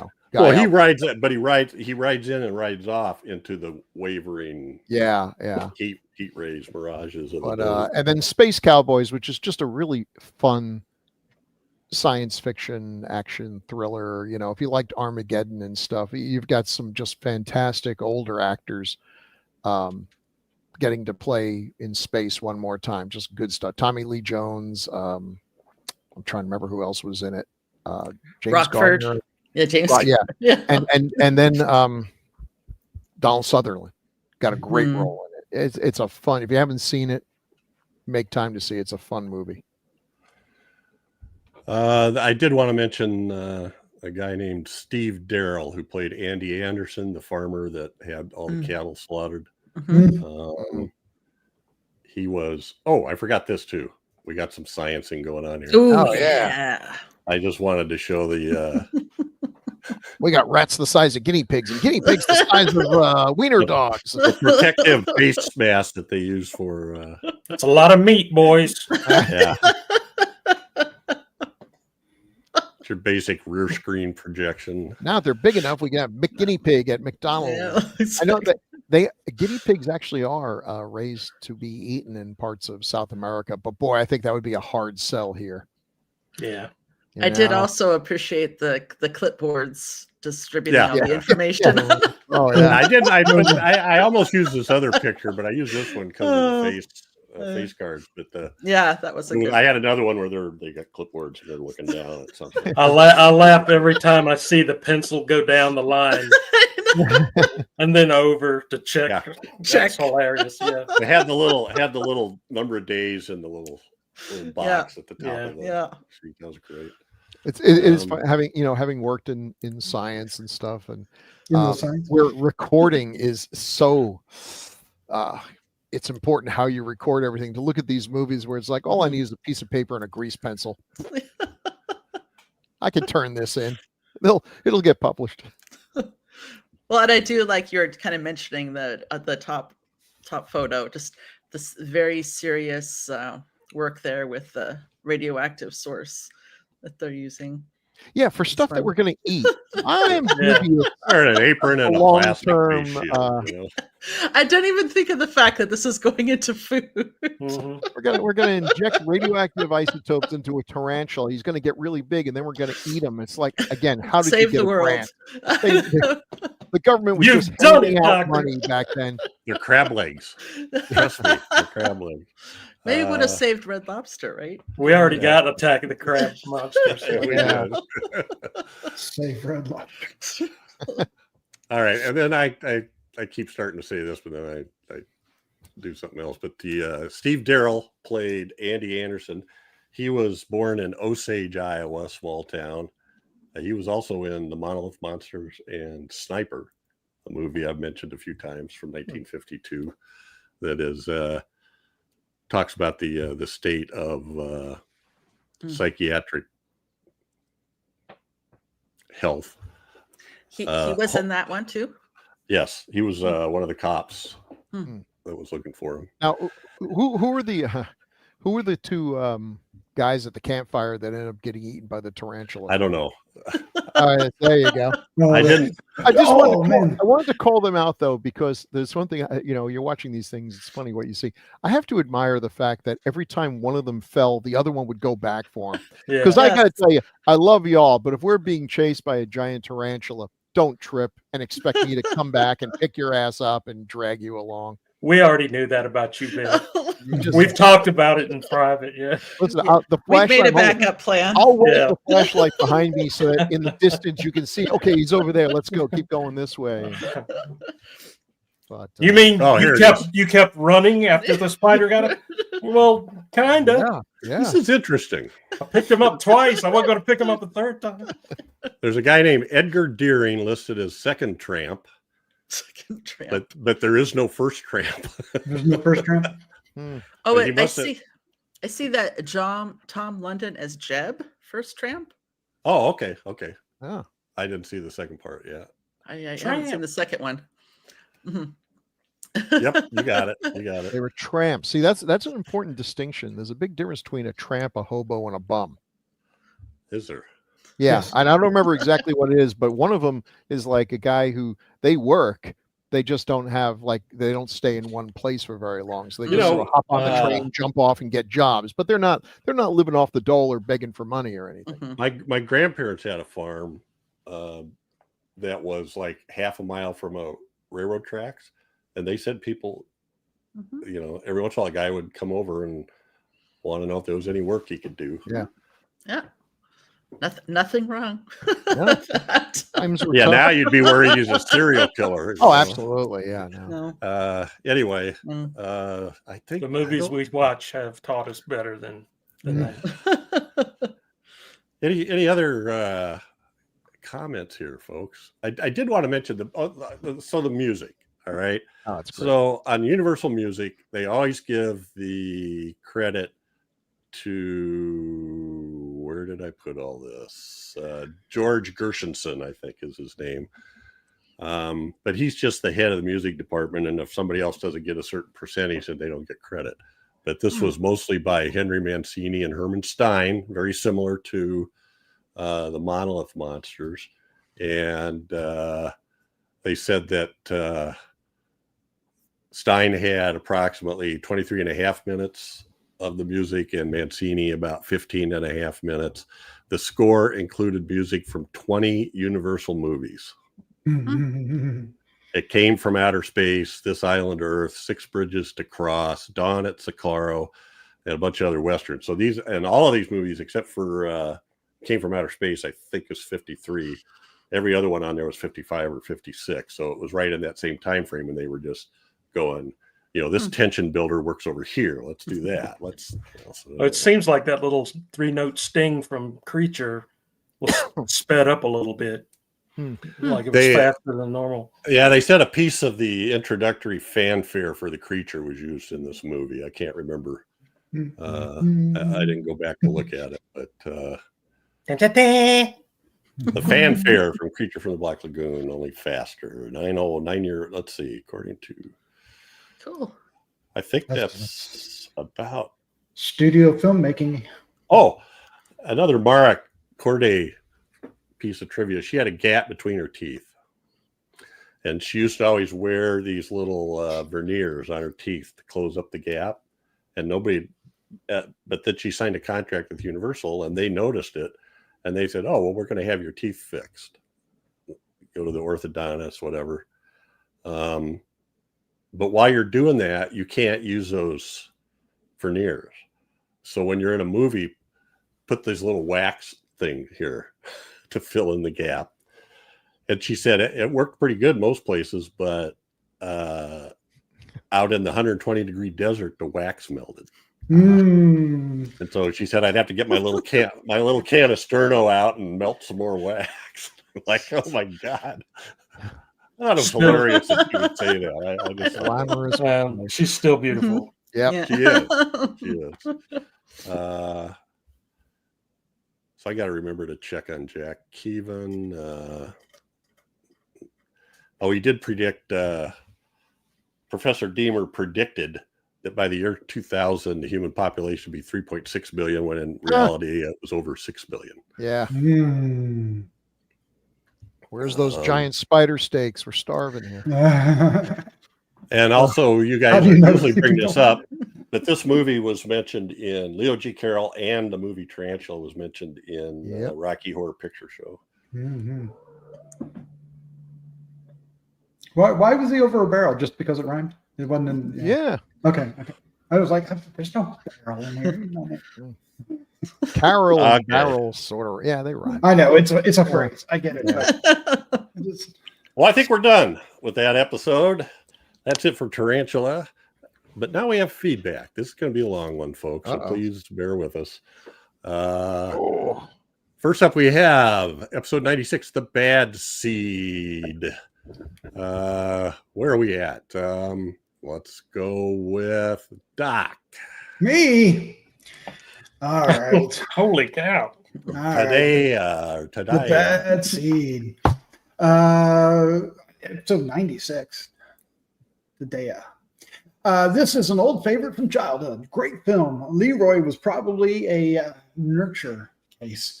Puerile, unhappy, cynical, and manipulative, which has allowed him to see her. But there's levels to this. Leroy was angry at the world, creepy bad. Rhonda was, I simply have no soul, evil. Upon realization that she actually killed the little boy, that grown man was genuinely scared of his mind, scared out of his mind even. We saw it in his face, in the yard, and in the basement. And when he found the shoes in the incident. Yeah. Give me them shoes, Leroy. Episode 96. So what? 115, 13 episodes ago. I know exactly what he's talking about. There's some movies we get comments and I go, I don't remember that. Yeah, that one. You remember Leroy and Rhoda. And the look on his face when he realized what she was. Yeah. Yeah. Okay. You got Chad. the devil in you. Chad, could you read this one on episode 149, X the Unknown, from, I'm not even going to try to say that. Vykorchnoi fan. I'm a longtime fan. I have seen a lot of films. Most of them were good. Some of them were just terrible. However, a good score of films were outstanding. A whole lot of them were American made. Some were foreign. The best foreign were from Britain. The Quatermass series comes to mind. A few were very good. X the Unknown was one that stood out. Great acting, good script, and good direction. Very enjoyable. I just wish Hollywood would remake some of the British films that I recommend.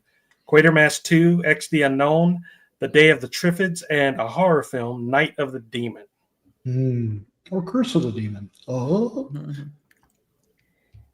Quatermass in a Pit. Do that one. Almost slipped up there for a second. What? Caught myself. Yeah, Day of the Triffids. Those are very highly watched or listened to episodes. Triffids has been redone quite a few times, I believe. Yeah. At least once, yeah. Yeah, they're a TV Not, series too. yeah, not high profile though. Yeah. Not like that. Okay, then let's see. Where are we at here? Daphne, Curse of the Crimson Altar, episode 178. Cool. These are I don't recognize these names. Are these new folks? That's very Apparently, cool. yeah, Gothic Yeah. 49. Very awesome. Hi, Gothic 49. I was looking at Go Thick, and I'm like, "God, No, stop. no, That's what I usually do. I've screwed these up. not joking." I'm gonna need a minute. I'm sorry. Gothic 49.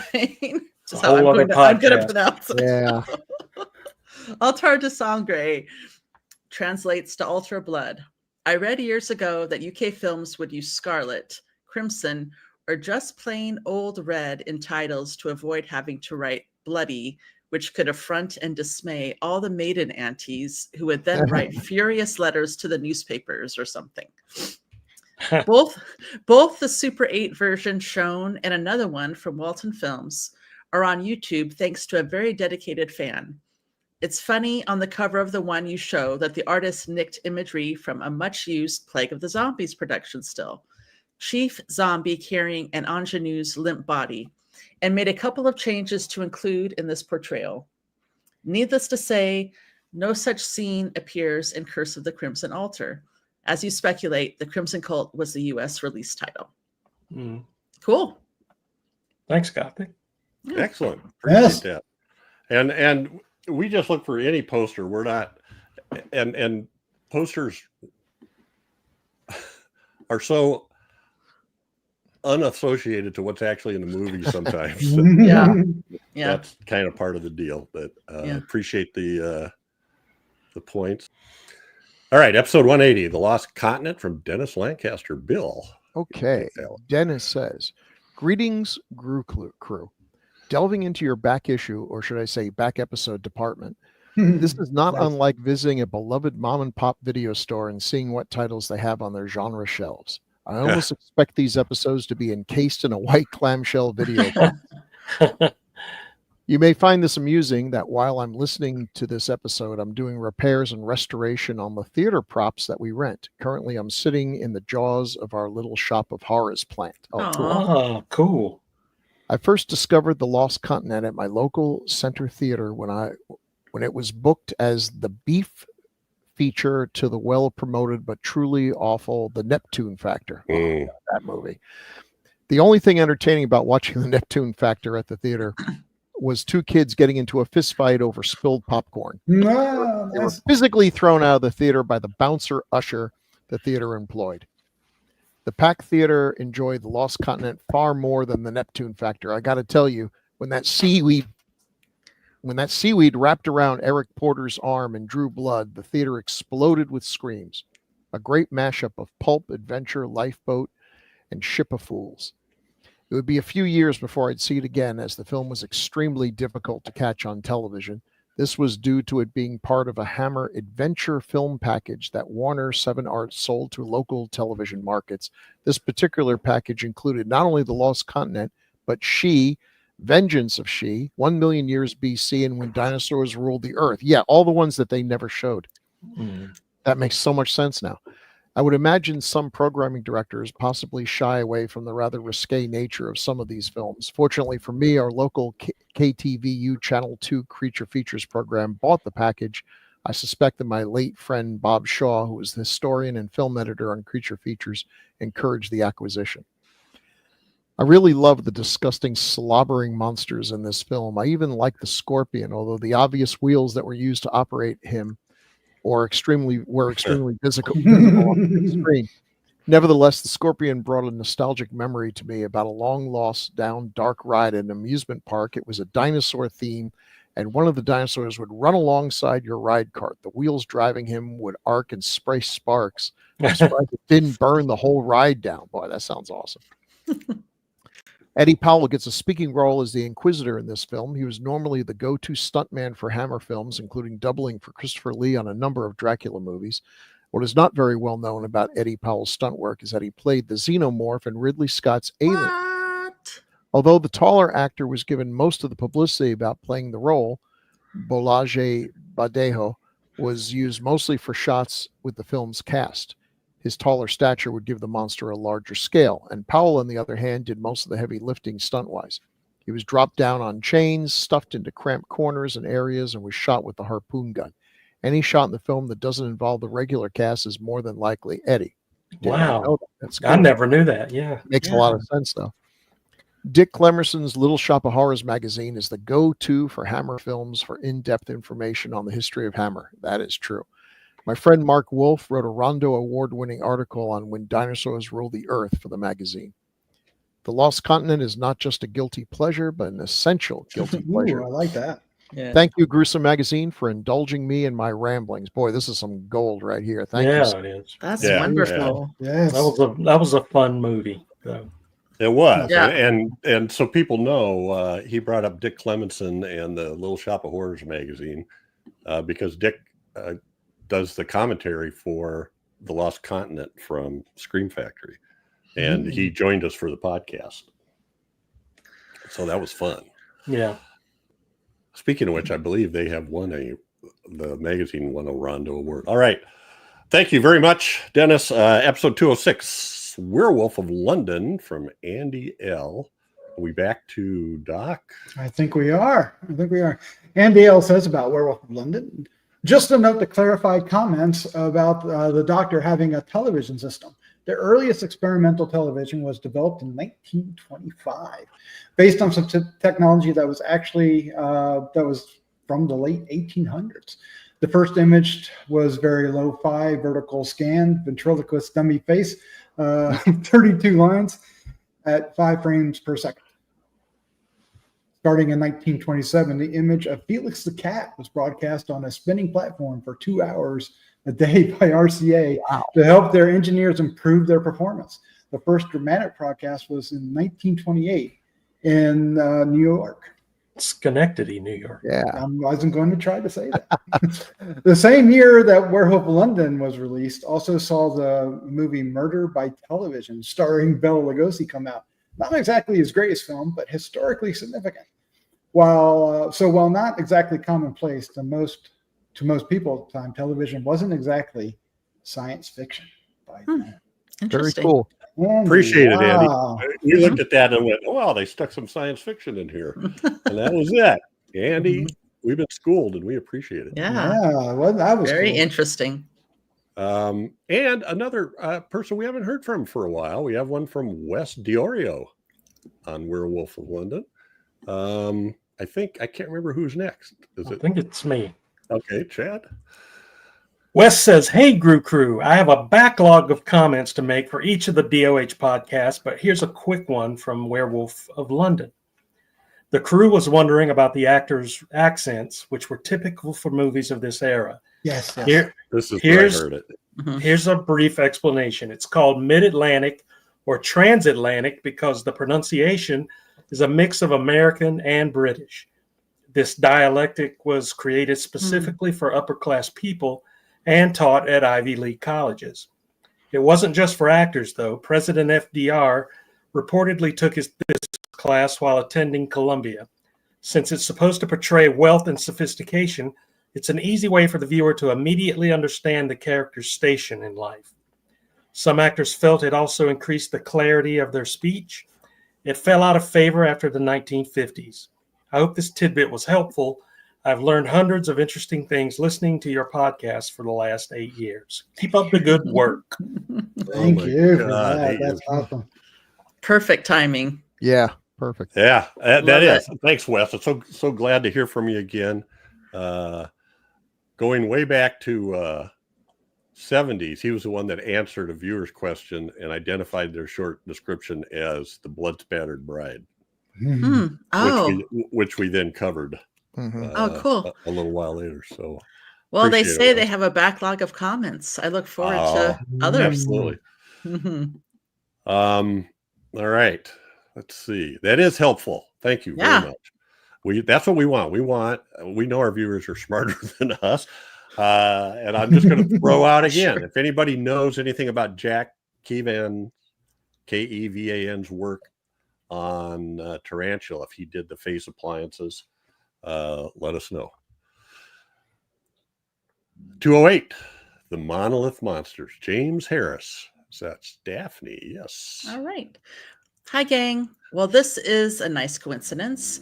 I just watched this movie for the first time 2 weeks ago. It was part of a 10-film classic sci-fi collection I recently purchased. I thought the Monolith Monsters were pretty cool, and the monsters themselves were certainly very unique. But it pales in comparison to the incredible Shrinking Man, which was included in the set. I think it would make for a fun video cast from the Grue-Crew. These 1950s sci-fi movies always deliver some good dumb fun, and you gotta love them. Agreed. By the way, you gruesome guys and gals are the bee's knees. We like being the bee's knees. Cool. Yeah. Thank you. Help me out here. We said bee's knees before, haven't we, Done? Is he saying we should do a video of Incredible Shrinking Man? I think that's what is. I know that you guys did. Were we on video then when you did? No, we did Incredible not. Shrinking That Man? was on audio. That was Mhm. still on audio. So I've thought about that on some of that stuff. No, he's saying we should do the swarm because we're the bee's knees. Oh, all right. Thanks, James. somebody pick it, please. Put me out of it. Yeah, because I'm tired of picking it. No. You have picked it a couple times, and we said I thought you only picked it once, but if okay. I'm I promise to exaggerating. never say another word about it. I think Jeff's exact words were, "You like this job?" No. And we have one final. No, we have two final comments. Three. Sorry. Jeez. We got These are all on the Monolith Monsters, episode 208. Okay. So Dennis Lancaster, back to And, Mulligan. and I got to say, Dennis brings up a memory I had totally forgotten about nice. in this one. Another wonderful episode featuring one of my favorite Universal science fiction movies, The Monolith Monsters. Thank you for getting the word out on this entertaining and very compelling film. Thank you again for your kind words regarding my comments on Werewolf of London. I was just as astonished by Cortland Hull's revelation that his uncle, Henry Hull, played the great Oz, Giant Head in The Wizard of Oz. Clearly, he had no problem with extensive makeups. Now, here's the part that just blew me away. In 1975, there was a syndicated show called Don Adams' Screen Test. The premise of the show featured contestants reenacting famous movie scenes that were directed by host Don Adams of Get Smart and later Inspector Gadget fame. The awarding contestant would get a part in a feature movie. I would imagine it was mostly just a glorified extra type part. One of the episodes featured a contestant reenacting scenes and wearing makeup from Werewolf of London. And I remember seeing this. Spoiler alert, the guy did not win, and he's hilariously awful. Yes.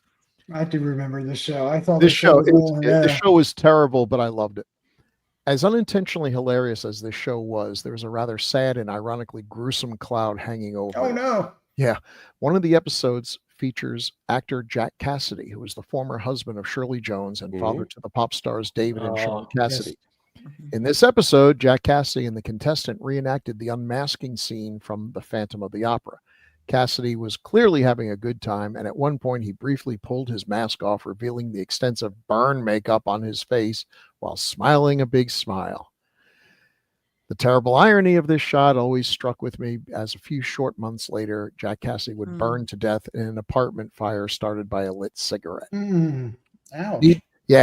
Need to end this on a more positive note. Every year we enjoy Jack Cassidy's voice and singing performance as the sweet-natured Bob Cratchit in Mr. Magoo's Christmas Carol.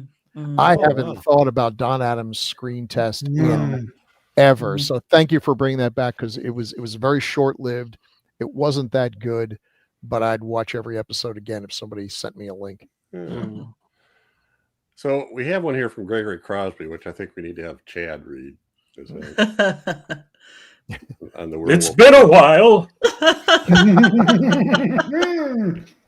Oh, Gregory. Here's your mid-Atlantic accent. I don't think I can pull a mid-Atlantic accent. South Atlantic. Gregory Crosby says, "This movie haunted me when I was a kid and saw it. There was something about the implacable impersonal threat of the monoliths that was unlike any of the creature features or universal monsters that I'd been exposed to up until this. The only thing I could compare it to in my monster kid mind was the Blob. And the eerie scenes of people turned or turning into stone. And this one really stuck with me.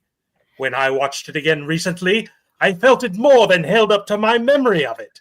But the most fantastic thing about it isn't the pseudoscience. It's the fact that the threat is met by every adult in the community with competence and cooperation, with nary a Mary Hamilton figure in sight.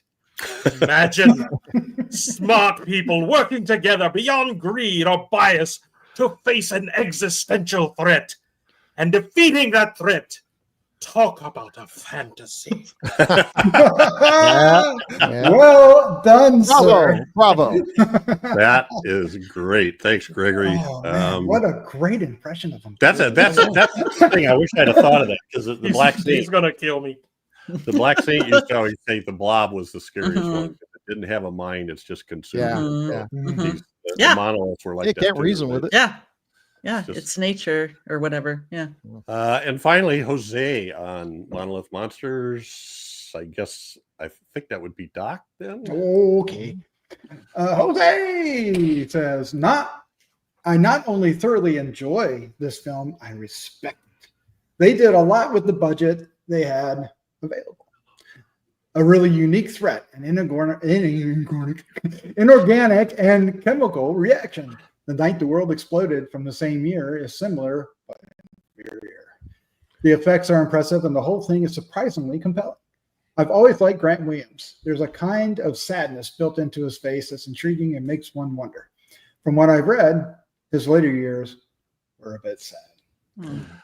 That's a good point. I was trying to figure out what it was about him, and that's a good way to describe it, I think. Appreciate it. We love our feedback. Thank you so much, Jose. Thank you. Yay. Gregory, Dennis ×2, James Harris, Wes Diorio. Good to hear from you. Andy L. Same to you. People filling us in. Absolutely fantastic. Gothic 49 and ex Korchnoi fan. Okay. Korchnoi fan. Is that what that is? And Tadaia, Tadaia. I feel like we're reading license plates, trying to figure out. I wonder what they really mean, but we love that stuff. So Yes. please, everybody, please send us feedback. Go on the Gruesome Magazine YouTube page and make comments on the episode, or you can send an email to feedback@gruesomemagazine.com. We also have a Facebook group, Gruesome Magazine's H&R DOH podcast Facebook group. And a website at gruesomemagazine.com. There's only, the podcast apps, if you're listening on audio, only go back about 100 episodes or so. And most of the rest of them are on our website. There's also lots of good writing and articles and reviews and stuff on the website. Yes. Yes. We're getting more and more. And I just saw a Gruesome Magazine review, which people have been clamoring for to return. Doc and Paul did The Naked Gun. Yeah, which is not a horror. Which is not a horror, but hey, It's a great movie great people might want to listen Yeah. to. Yeah. All right. I put on the tagline for it for when I put it out on social. I said, laugh now, scream later. Yeah. That's good. All right. What else? Oh, we also have a Patreon group, and for a few dollars a month, you can get Decades of Horror podcasts, which there are usually between 6 and 8 a month. You can get those the day after they're recorded. Otherwise, you have to wait for the regularly scheduled release date, like everybody else, which is usually about 12 to 14 days after we record.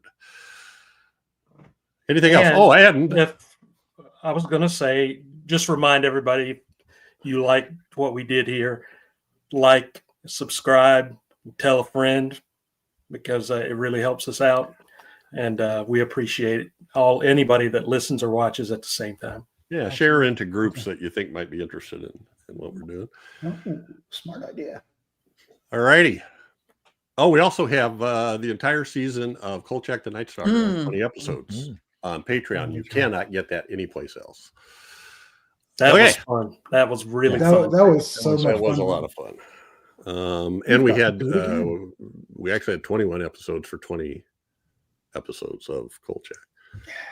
One wrap up. All right, that's it for this episode. But every 2 weeks, we'll be focusing on a specific film released between 1920 and 1969.